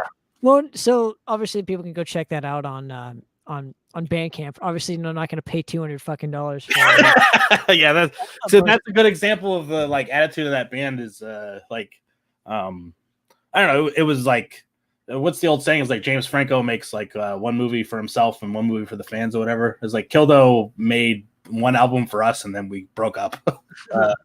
There was never any I don't know. It was really good fun though, and I like it was great for the chops. Like it was a Guitar Pro band. Kenji would compose everything in Guitar Pro and then send it to us to learn. So having to learn to like like that riff was deemed impossible before I joined, and I had to like structure everything. Well, I had to like add in a bunch of like open notes into it, and I know there's a part on the recording that like I just vowed to like I'm just gonna butcher it live every time, right? To change the tuning on my guitar to get the recording to come out good because it just was I don't know. But that's an entirely different. Obviously, this is really eclectic. So you go from indie and power metal to thrash and death metal, and I mean you're all over the map. But you're still really well, not. It's funny because Fog's like my probably my like. You know, the project that has exposure, but I would never call myself a thrasher as much as no, I'm not saying. I'm just saying your styles are just super eclectic. No, yeah, well, you already know that, but I'm saying more of like I think back to all the times at shows where I would, I feel like genuinely bad when I have this happen, where like a fan will come up like, oh, like you guys remind me of this, and I'm just like, I'm sorry, I don't listen to like I don't even know who. I don't know. I'm like. It's funny. I'm like well spread butter. It's like I know a lot about a lot of different genres, but then if you want to get in and talk to me about your favorite thrash band, it's like I am probably gonna have no fucking idea what you're talking about. Like I've just barely grazed, and it's funny. Part of that was an intentional. Like early on, I made the decision to like if I want to sound like any guitar players, I want to sound like Jason Becker, Marty Friedman. I would like to sound like I had a kind of small list. And I kind of actively avoided listening to too much because I kind of have a habit of like accidentally quoting stuff in my playing. So I don't know. I'm like, I don't know. I always joke. I live in a very small musical house and it's only got like one window, and I don't let hardly anybody in. And I obsess over music as well. Like, boy, if like back in April, I rediscovered Infected Mushroom, which is like metal-based EDM. I'm like committing blasphemy now, but that's been like I've just been studying Infected Mushroom, trying to figure out like how can I get this type of energy and whatever into my composers. We appreciate you letting us view into your window today. Yeah, the only one I got. Yeah, man, it's funny. I think I'm trying to think of what else. I did an infection track right around then as well. Okay, well, like I said, let's focus more into like we'll bring you back on and do the little synchronicities of your career too. But for now, let's focus on I guess the Fog stuff. Yeah. And just from all the delays and then. Here Lies Humanity comes out, you're working with the same producer as the first record. Yeah, so that was Sam again, the vocalist from that last track. Yeah, and that was when. And I love Brian to fucking death. The most gorgeous set of eyes I ever laid eyes on, and just a beautiful human being in general. But Andrej fit our style of music, especially once we went to that next. Just show that one more time. That's Maggot Meister. All Things Rotten on Facebook. Just such an amazing artist. Like I think Josh came across him somehow. like really early on, and he's always taken such good care of us because he ended up doing like artwork for like Arceus and Children of Bodom and Creator and Hatchet and his I don't know, we got kind of lucky. I think we caught him right after he got burned out on a career in video game art, and so he did that, and then all of our shirt designs afterwards. Boy, it really just blew me out of the water. I'm not a visual person at all, so it really means something when you get a reaction out of me on like a picture. Well, even recording the record, it's just a total step up in terms of production. The guitar work, not saying Fog of War, the self-titled, is a bad record by any stretch. I think both of those records are really important in my particular catalog because that was, I still love listening to them. But this one for me, I thought was more mature, and that's what I really appreciated about it for Fog of War was that you guys matured as songwriters in terms of players. And I'm just kind of curious, what did you bring in new to the studio that you maybe didn't on the self-titled record? Yeah, I think that's a really good question, man. I think so. And it's not just bringing to the studio. We had that record was under a kind of a different reality. Josh and I were living together in Benicia for the majority of it, in the same house that the artists used to live in the basement. I moved in with Josh, and then we ended up having band practice in the basement. And that was the same time we had 3 guitars. Then we had to find a new bass player because Joe had departed. And so we got Nick in, who's Lumberjack's younger brother. So then we had 3 of us curly hairs in the band. So I think there's a big thing to say from having me. Honestly, Josh, myself, Nick, and John are all very opinionated. Matt, not that Matt's not, opinionated, but he's more agreeable than the rest of us. But the 4 of us string players would really get into like arguing matches from time to time over what we thought was best. Like a couple times I had in my pocket what I call the wink veto, and I think I've only used it like 3 times ever, but I would just flat out refuse. Like I understand that you like, that's fine, and that can be the way the song is. I'm just not gonna play it. Like we really invested ourselves personally in what we thought would sound good. John Lumberjack, and this is what was really cool is John, the original guitar player that I had originally replaced, came back to replace me, and then I came back, and him and I got to work together, which was a really I don't know, they should make a Lifetime movie about it. It's a really weird, dramatic it's some Desperate Housewife shit. But John has such a great mind for like songwriting. I think I mentioned earlier, he wrote Enforcer kind of like start to end. He's really good with like the idea of structure. And Josh and I both lean towards we like to do linear songwriting where it's like the song is a roller coaster. Like we don't ever like Josh and I were both really happy that the song They Live has like 37 individual riffs in a row. Like it never repeats. I think that album was really the product of like almost not just strife, because we had a lot of fun with it too, but we were not afraid to like disagree. And that was also when we started doing real pre-production. Like I would record our rehearsals and we would we track the glow.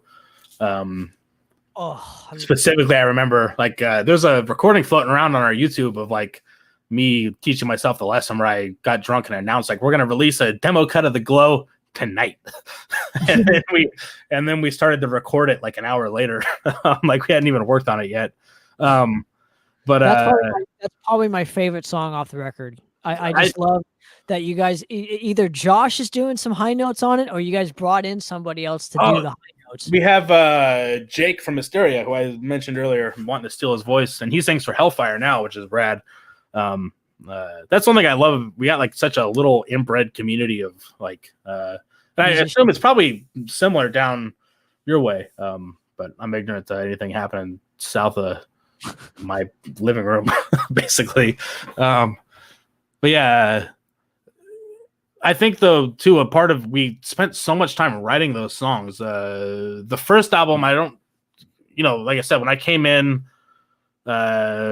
most of it was already recorded, and we just rewrote Fog of War. And then I think, but this second album, when I first showed up, they had like a couple of riffs that later on turned into The Glow, and later on turned into They Live. Okay. But other than that, it was like we had 5 people, and we would meet up once a week minimum. For a while, we were doing twice a week band practices. But when I say band practices, it was like a writing session. We would show up and jam things out, and but then you'd occasionally come down south here and play like riff house shows, because I remember seeing you guys a lot there, and merching for you guys and doing, you know, whatever I could, and we would come up there to play with you. So there was a lot of shows happening that you guys were doing, a lot of travel up and down the East Coast in the meantime, from, you know, Fog of War into Here Lies Humanity. So we can't forget about those experiences as well. And I think that, and you probably saw versions of those songs before they were finished, because I think that was a big thing, as we played a lot of songs from that record before that record was out, which I mean, it's not unheard of, but that's like a weird, like, we had performed almost every song off that album before the album was released. And I think that really gave us, I don't know, it's one thing to be able to jam something out in a room, but it's, sometimes I'm shocked, like, oh, like, the people don't like this. Like, the part of the song I thought was going to be a headbanger is like getting cocked, you know, like, huh?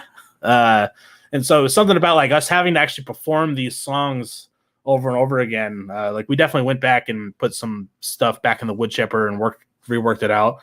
It's interesting, you know, like some stuff like Nuclear Nightmare from like that, like I mentioned earlier, that song was pretty much written back before the self-titled came out and stayed in almost its final state all the way to the final one. Like, I think some lead work got changed, but the structure and everything was still identical. Yeah, but no Ren and Stimpy. that was not my decision, I'll tell you that much. I was it sucks, every time we go for a final release, we end up getting told that our samples are not as great of an idea as we think they are. Like, I hate hearing Fog of War without that Fallout sample in front of it. It just doesn't, like, I don't know, that's like the best part of the song. Like, you just fucking turn it off. Well, that and Josh's scream in the beginning, fucking it's also great, but you know. come on, that sample from but no, it's funny though. I think that I don't know, that was like our baby, you know, like, you know, Josh, like I said, mentioned, is like, we weren't like writing songs for like crafting them. Like, we would get together in the basement and we would have, you know, about 3 hours minimum of we used to call it band practice, but looking back, really what we were doing is like fine-tuning our you know, our craft and really getting things ready to go. And then that album was recorded though same way as the first one, like, you know, same recording engineer, I think better computer, maybe better guitars, but this time we were in, you know, my basement instead of a garage. I just think it was a more mature record for you guys. That's why I love it so much. It's like you guys and not saying you guys aren't at your peak still. It's just, to me, that was like the peak for me, just because I was going to see you guys all the time and grew up playing with you guys. And I just love that there's actually, you know, documentation of that time period. And this is like, this is a record that'll give somebody that really isn't into like the more extreme sides of metal, but this is a perfect record to get into, you know, if you haven't actually heard metal, and we need records like that. So I appreciate that, man. You know, I'll say that's actually something that always made me happy, is that it's like I'm self-employed, so I got to do a lot of like the networking event stuff.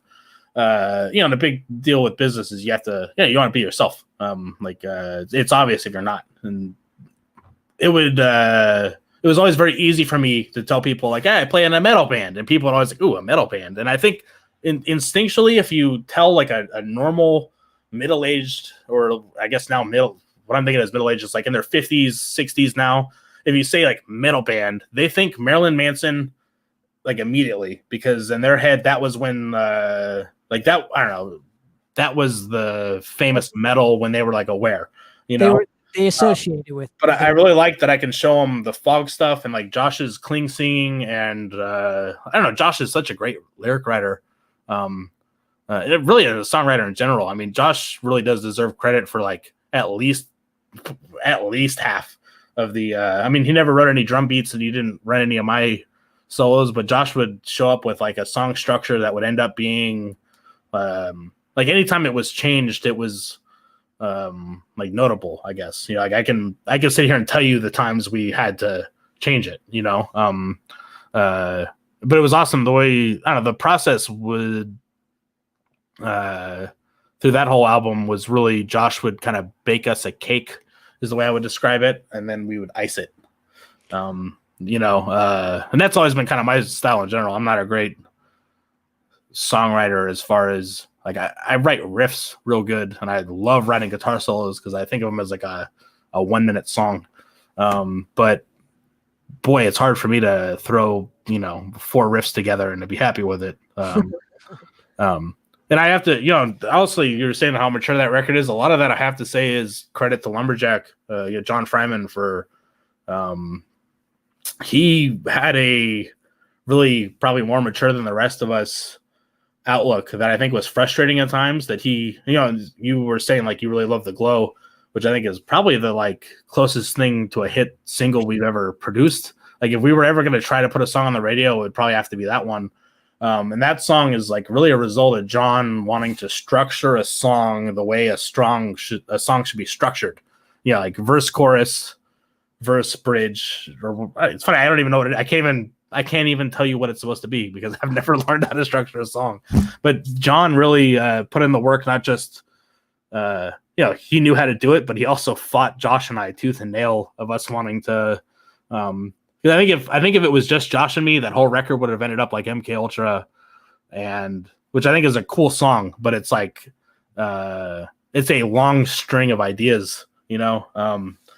It's not the accessible kind of monster that The Glow ended up being.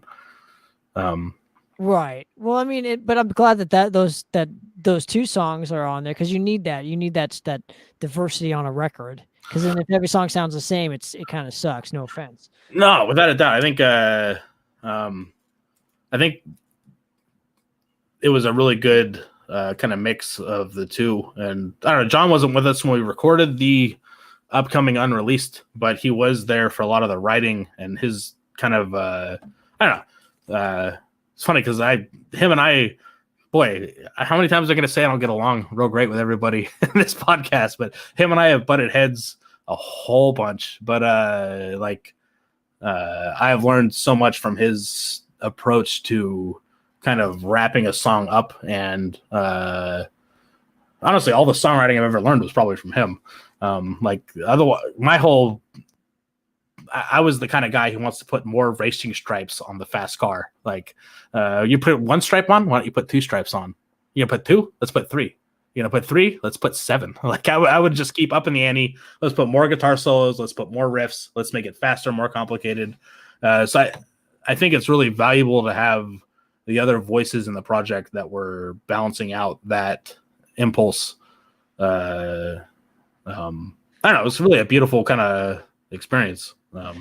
Absolutely. And going back to, the Supremes, like all the layers, right? So it applies to what I would just, I got to ask this too, why did you take that aspect from the humble beginnings, do you think, in terms of the layering, good production? I don't know if I could even answer. Like, I don't know what it is. There's something to me.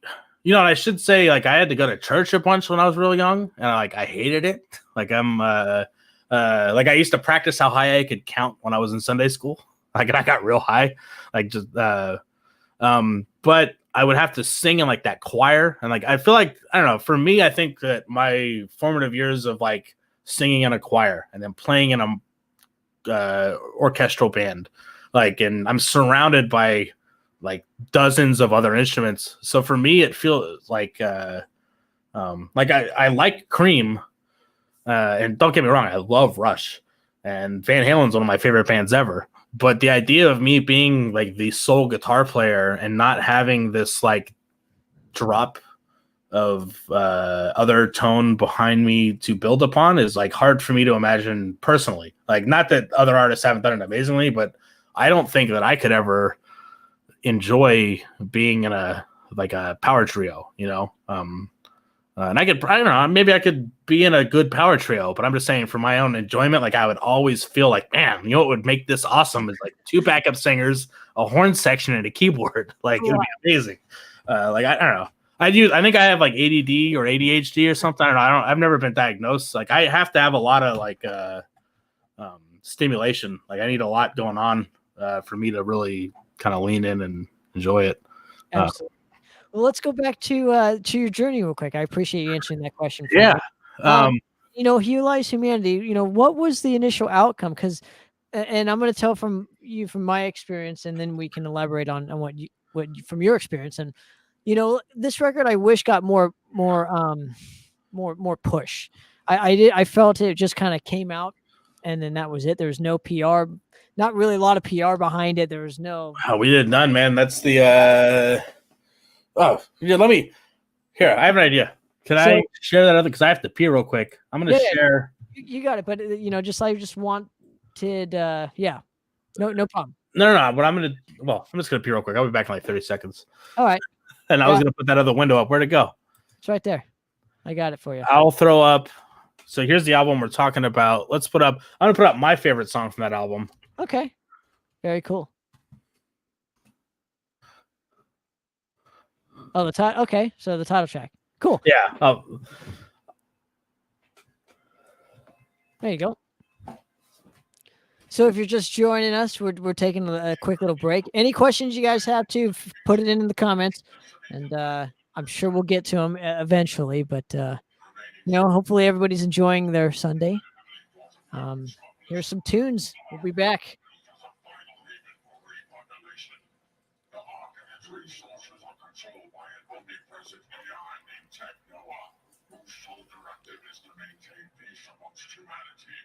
Despite the interventions of their caretaker, humanity continued to fight over power and religious ideals, destroying their utopia in the process.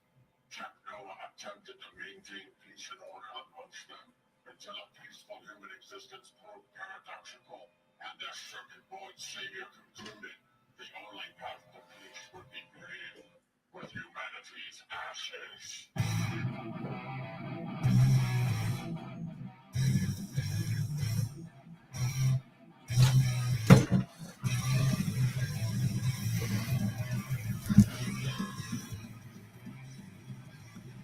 God, it's just song. Yeah, dude, this song rules, man. I remember this. So like right here, I have to give credit to Sam. It was his idea to do that volume swell.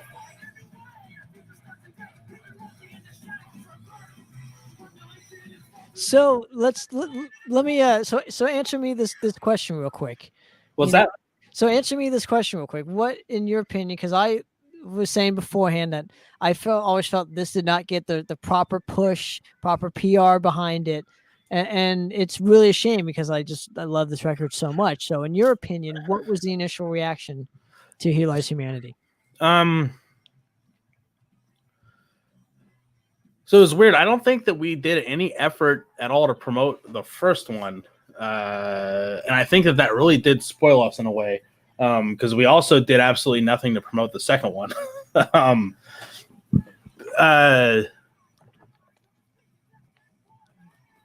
If I could go back and redo probably 4 things in my life, the 4th thing would be to go back and promote this record properly upon release. That was one of the shortcomings of us not having any kind of a label or anything is there was nobody with a vested interest in promoting the album. So we released it, and then we did play shows to support it. And it's funny, personally, the band sold way more records of the second one than the first one. So from our own internal metrics, like the second one was a blazing success, but it did not have the same kind of takeoff and staying power as the first one did. And I think a lot of that's got to do with us not... I don't know. I mean, I could say it's us not adapting to the game and not putting it out there on social media and not promoting it in a modern sense. But to be honest, we didn't promote the first one either. We just got really lucky. Well, let me go off of that point because thrash was massive around 2010 and around 2015, which is when this album was released. You know, thrash was kind of on the decline, and unfortunately, some of us bands got unfairly lumped into that catalog, like where it's like we only play thrash metal, which is a huge lie. And because you guys are from the Bay Area, I'm sure you got more shit for it because you obviously are more of a speed metal band coming from the Bay Area. So you're like it's the norm for the Bay Area, which is unfortunate. But you know, I think with that is surrounding the record, it's just like without that push, that's you know that's what I think could have kind of upped it. It was just having the PR behind it is all. Yeah, and I think we so I think a big it's funny because it's been 5 years now, and I'm actually about to start just finally recording a series of like playthrough videos for a lot of our older stuff, not just stuff on this album. But I was, really thinking about it. I was like, I said to Verushka the other day, like, I think this is the first time this album will ever be like actually promoted, like in any sense, because we never. Well, besides on my on yeah, my radio station, interviewing you guys in the van and stuff. Well, we've had like Dave Softy out in New York's done an amazing job. Like we've got our like Die Hard and I don't know. I've always appreciated so much like the support we get, but I think it was a case of us getting. If I had to say anything, I think it would be that we didn't promote the first one at all either, but we had this very lucky. I don't know. It's funny because in my head, the second one's more successful from the first one, but I know that in modern times, you look at like Spotify and whatnot, and like the first one definitely, like if I go on our Spotify, the first album is the 4 out of 5 of our top tracks, or whatever. You know what I mean? It's funny though, as much as I'm like a techie numbers guy, like as soon as music comes into play, like none of that matters. Like the second album to me was such a, step forward personally, and I was so proud of it that like I probably could have showed it to just like my grandma and my brother, and I would have been really happy about it. You know what I mean? So the fact, I don't know, I do think it's funny because I think that the second album is better than the first album, but I also think that the first album's standout tracks sound like they belong on the second album, if that makes sense. Okay. There was a weird stylistic kind of evolution where Fog went from being like crossover to being like power thrash with a punk rock attitude, if that makes sense. Like, because I don't know. Fog's always been described as crossover, which is, I don't know. I don't even listen to DRI. Like I keep saying how musically ignorant I am. Like, let me branch off of that too. I honestly think too, Josh wearing like the flip hats probably didn't do it any justice because with flip hats and stuff, people is automatically okay. They're a crossover band because they look like this. Well, and there's there's parts of the first record that I would guess that have like that punky thing, and I do. Our live show has always had like a punk rockish feel to it. Like I'm always drunk and drinking more on stage. And like you said, Josh, like flip cap and bullet vest and whatnot. So might have, I don't know how much. This is where it comes in again of me being so ignorant. Like I don't know how much style plays into the genre we fit into. I used to always like showing up to shows in like a button-up shirt, like collared shirt. Like I would get more dressed up to play a Fog show than I would to go to work. And it would be hilarious because I'd show up to the venue and like the guy who owns the venue or whatever would think I'm the band's manager and would come like, oh, start taking really good care of us because he thought some group of assholes with a manager showed up. It's like, nah, man, like I only own 2 nice button-up shirts and I only wear them to Fog shows so I can make them all sweaty. Like that's it. I like it. Well, yeah. Okay, so like obviously and then there's been just a long gap. You're like an album every 5 to 6 to 7 to 8 to 9 to We haven't hit quite. I think our next one's gonna be a 6-year gap because we're looking at breaking news. There's actually because I've heard and we've talked about it on the show with Josh. So what there's new information about it. Okay, go for yeah, it. I can give you it. I can't say one thing I've learned to do is not to say Too much? because what promises have a bad habit of being broken. Right. Is the way I would put it.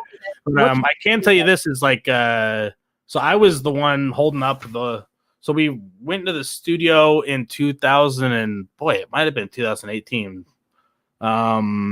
Hyde Street Studio, and we got like basically the whole album besides my guitar solos done in like a few sessions. And obviously the next admission is like, and then it took me like 9 months to go back and record the rest of my guitar solos. I had a fun little series of hiccups and speed bumps and other veritable distractions, which is kind of a personal bummer because I really think that like as far as like I think of myself as like a solo player above all else. Like my main contribution to Fog has been like the harmonizing and the like melodic sense, and then like I'm basically here so I can throw down a fucking 2-minute solo. Is like really what why I show up to fucking work, you know. However, I can say that we've got all the solos recorded and like we are mixing and I think that we're looking at like I hope it's not like one of these guys because it took 5 I think it did take 4 years for the first album. Like the band formed and it took 4 years and then it took 5 years and now I think it's going to take 6 years. So at this rate, the next Fog album will drop in 2021 and the one after that will drop in 2027. So we'll see. 2028, you mean? Yeah, well, boy, if it's actually like on a logarithmic scale, then we're looking at like 2029 maybe. I don't know. You know what I can say though is I actually think that our you know, like all the boys have taken kind of a right proper break from like none of us have touched the Fog stuff for a while now. But I'm glad. I think I'm going to be able to bug you in a little bit with an update on, you know, throw you a track so we can actually listen to it. And because I got to say, like the stuff that was my favorite parts from the second album. Okay. I feel like we took that style and then made a third album out of it. So there's still like a lot of like I think the second album I could sum up as like there's like thrashy bits and then there's power thrashy bits where it's like aggressive-ish but melodic, and then there's melodic power metally baroque stuff. The third album we kind of made a change where it's like either balls to the wall thrash or it's melodic, not in a jarring way, but it's more directed, I'd say. I don't know. We decided what pair of shoes to put on before. Okay. I'm really excited for it, man. I cannot wait for. It was funny. It's the same. Like I think we had written at least one song off this album before we released the last one. So like some of this music has. We made the decision though to not play any of this stuff live. Like I think a few people in Reno, when we played with Blasphemous Creation, good buds of mine, we played with them out in Reno. I think the people at that show got to hear 2 songs off the newest album. And boy, that was 3 years ago. So I mean, I've heard stuff from it, and I can't wait. You know, being such a fan, but you know, is why I'm gonna go here. You know, in my opinion, this should have some PR push. So why is there not? I don't want to assume, but I'm going to assume there's not going to be a PR push for it. No. So what I can say is this time, And so Not just- what not I can just tell give- you is I'm hoping for an early 2021 release, and I'm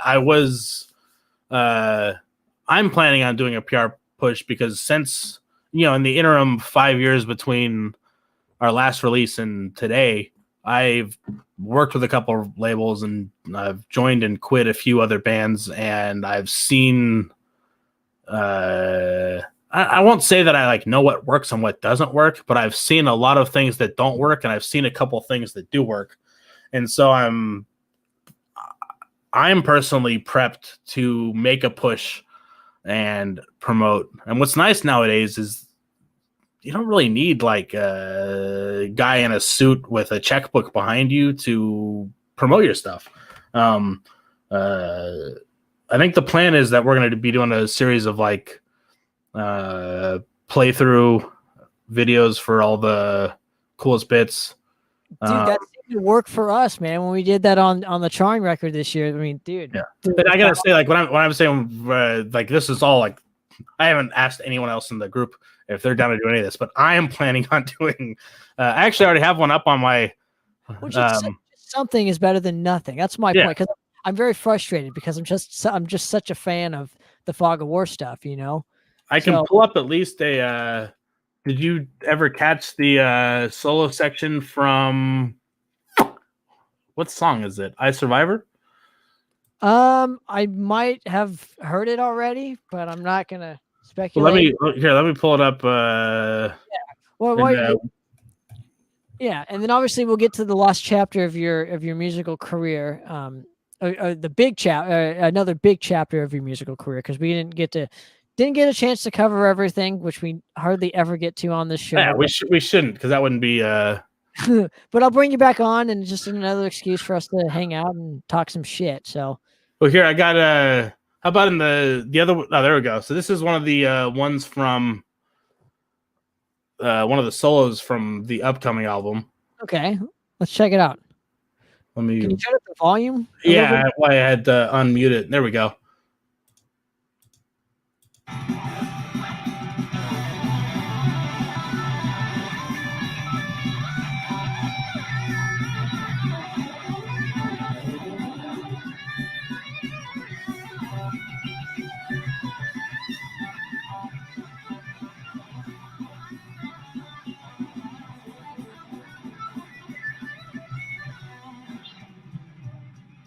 Wow, dude. So because I'm not on Instagram as much anymore, so this is probably the first time I'm seeing this, and I'm kind of curious, just noticing from your solos.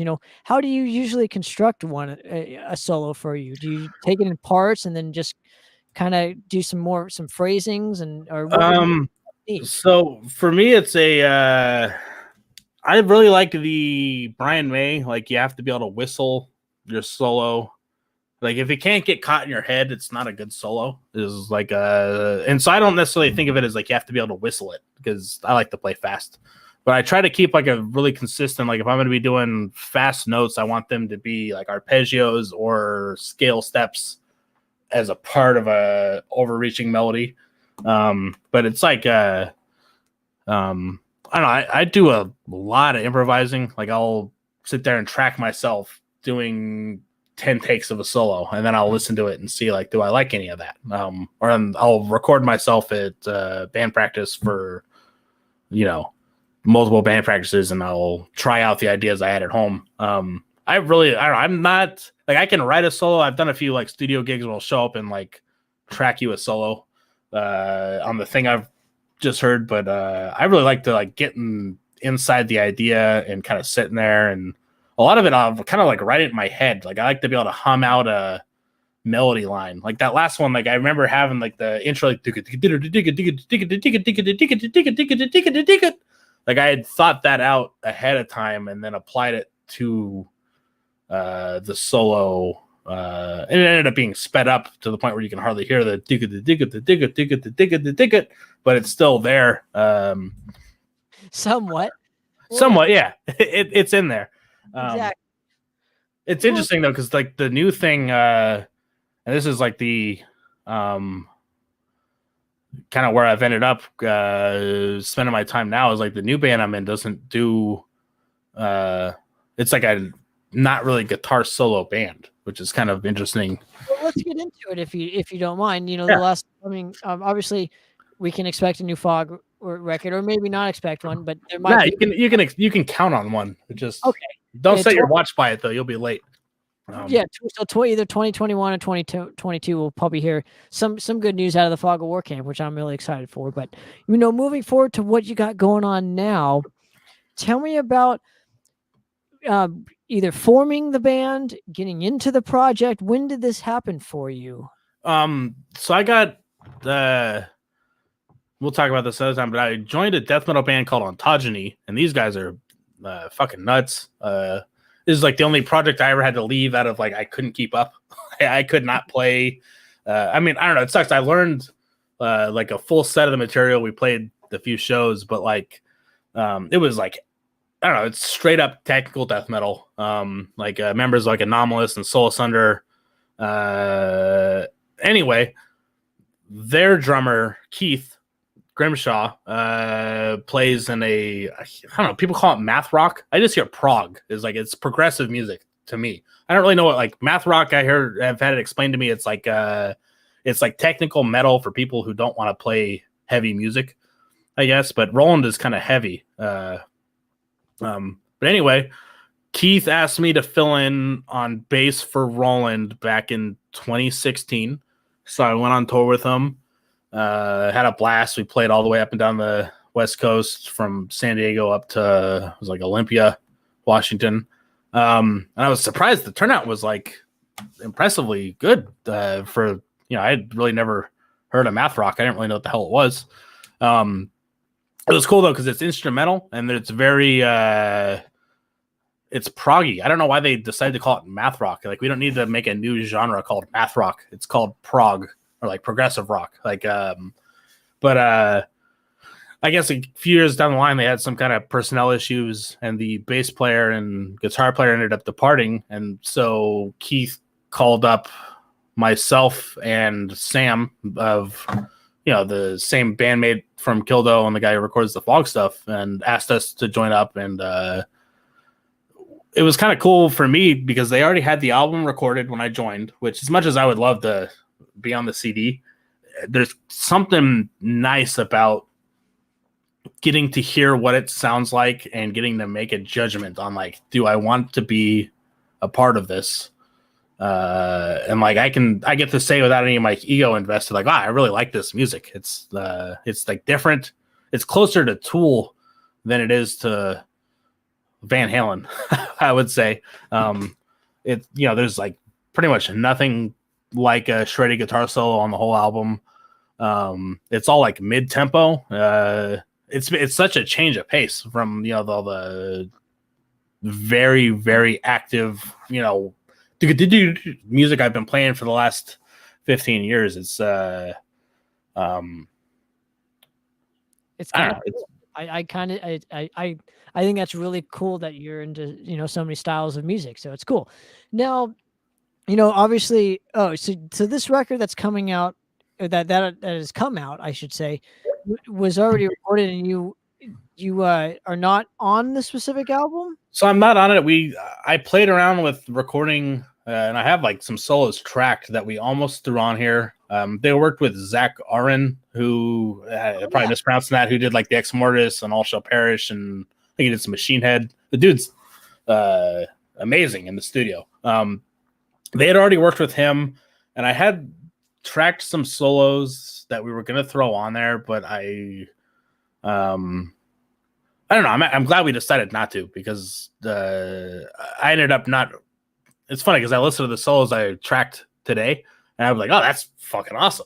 I'm like, I'd be happy with it, but I'm glad they're not on the album because it would have broken the like cohesive nature of the album. Like it would have been really jarring that track 4 has this like shreddy solo. I don't know. It's much closer to like a Tool, I don't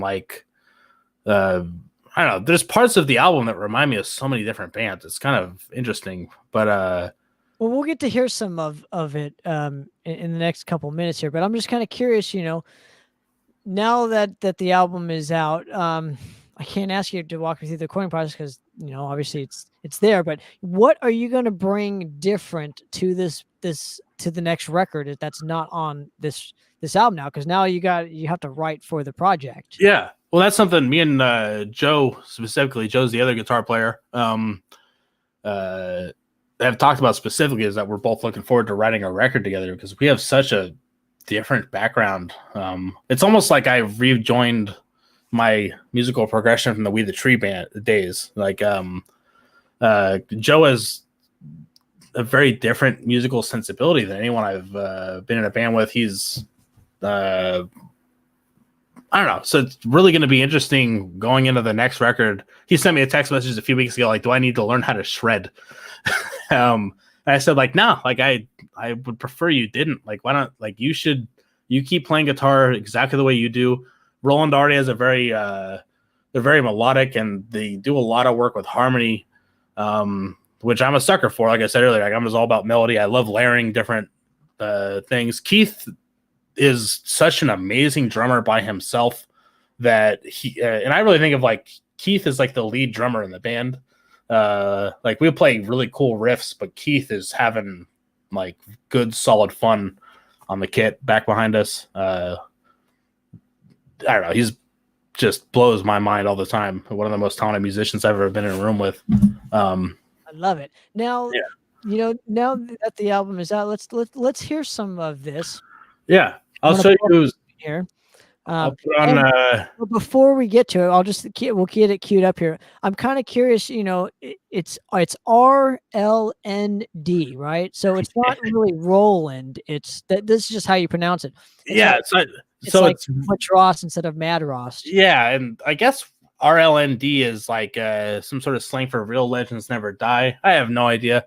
The band's Roland, and I guess originally, this is before my time, they had 3 guitar players, which is an interesting coincidence. Yeah, I was gonna say. Because how I guess I've been in 2 bands with 3 guitar players, even though this one wasn't at the same time as the third, but the third guitar player's name was Roland, and at that point they were called the Rappers, which I don't know. But I guess they had a meeting where they were planning on kicking Roland out of the band, and Roland showed up and quit the band before they could kick him out. And they thought it was so funny, and they made the decision to rename the band in his namesake. And then after this, we've started working with a label. I'll talk about them in a minute because it's been a great experience. That's colored I was staunchly anti-label before we worked with these guys, but they had the great input that we should not name ourselves identically as the synthesizer company because that's just not a good idea.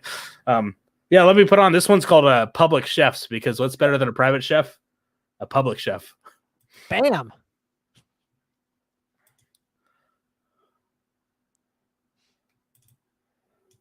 I'm gonna use the bathroom while it plays, but oh boy, this is it's a musical journey and it's a visual nightmare.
See, there's nothing cut it up. There's so many different sections to this thing.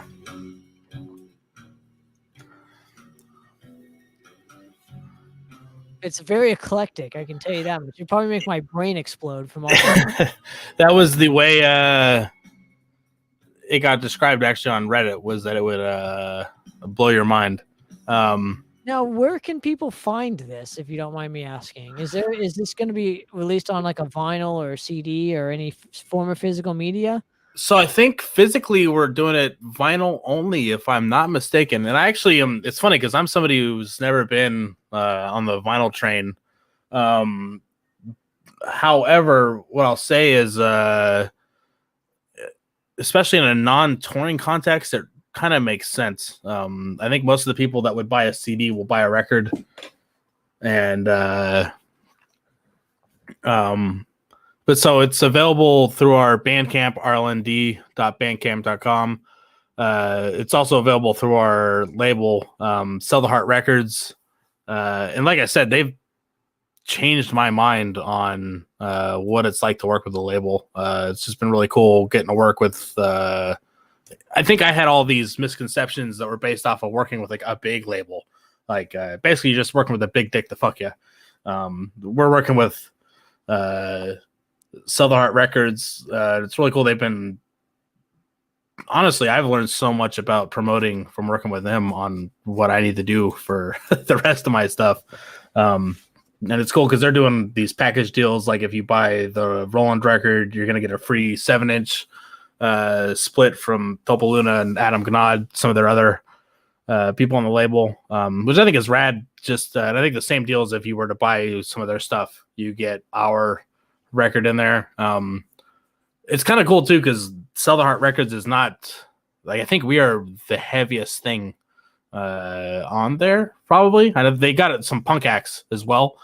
I'd say Roland, like if we were any softer, I wouldn't have come on your show. Like we just dip our toe on like that metal end. You know what I mean? It's. I would have you. Here's the thing: I would have you on my show regardless. We're friends, and I'm a fan of everything music. This is not just a metal podcast. This is a music podcast. I get you, but I guess what I'm saying is like it's, in my opinion, it just barely earns that metal qualification. It's just heavy enough, which I like. Well, I'm a prog fan too, man. I'm a prog fan first and foremost with anything. Prog and jazz and disco and funk. I mean, I like all that stuff just as much as I do with hard rock and heavy metal. And Yeah, I just like good music. Anything to get your toe tapping. I'm a music fan, dude. You know, that's what I never claim to be a metalhead. I'm a music head. You know, I'm a music fan. Mhm. That's what so I would have you on regardless. So I wouldn't say that. But Yeah. what I gather from this project, it's definitely I wish you were on it, to be honest with you, so you can at least sign it for me. But because I'm one of those fans that, like, if you didn't plan it, I can't have you sign it. I feel you there, man. Well, I'll get Casey to sign it for you. Please, yeah, please. I'll put it when I go and purchase this on your Bandcamp, which is RLND at .bandcamp.com. RLND.bandcamp.com. Yep. What? So, and obviously you had to change the name because Roland sounds too much like, you know, another Roland that we're probably all familiar with. I think it didn't help. I think they were using the same font on purpose. So I think there was I'm digging the oddity though of the name. Oh, it's definitely weird. Just like the album cover, it's definitely fucking weird. Yeah. Not gonna lie. But I'm kind of curious, you know, with going back to your point of like that you had learned more with just working with a label that actually gives a shit about you, because that's the big difference. Mhm. I found out, like, and even with and if I can put myself in this conversation, if you don't mind for a minute. No, do. You know, with Madrost working with No Life Till Metal Records, they've completely changed my mind on like working with a label, because I was kind of always against it just because, like, I've heard so many horror stories, so many of our peers on so many things, and I'm just like, I don't want to be a part of that machine. Like, I don't want to be a part of like somebody that's gonna, like, in music business, that's all it is people fucking each other left and right, you know. And I didn't want to be a part of it if I can help it. So I'm choosing my own path and finding my way every day, just like you and everybody else. But, you know, really working with a label that's like an independent that actually cares is huge, dude.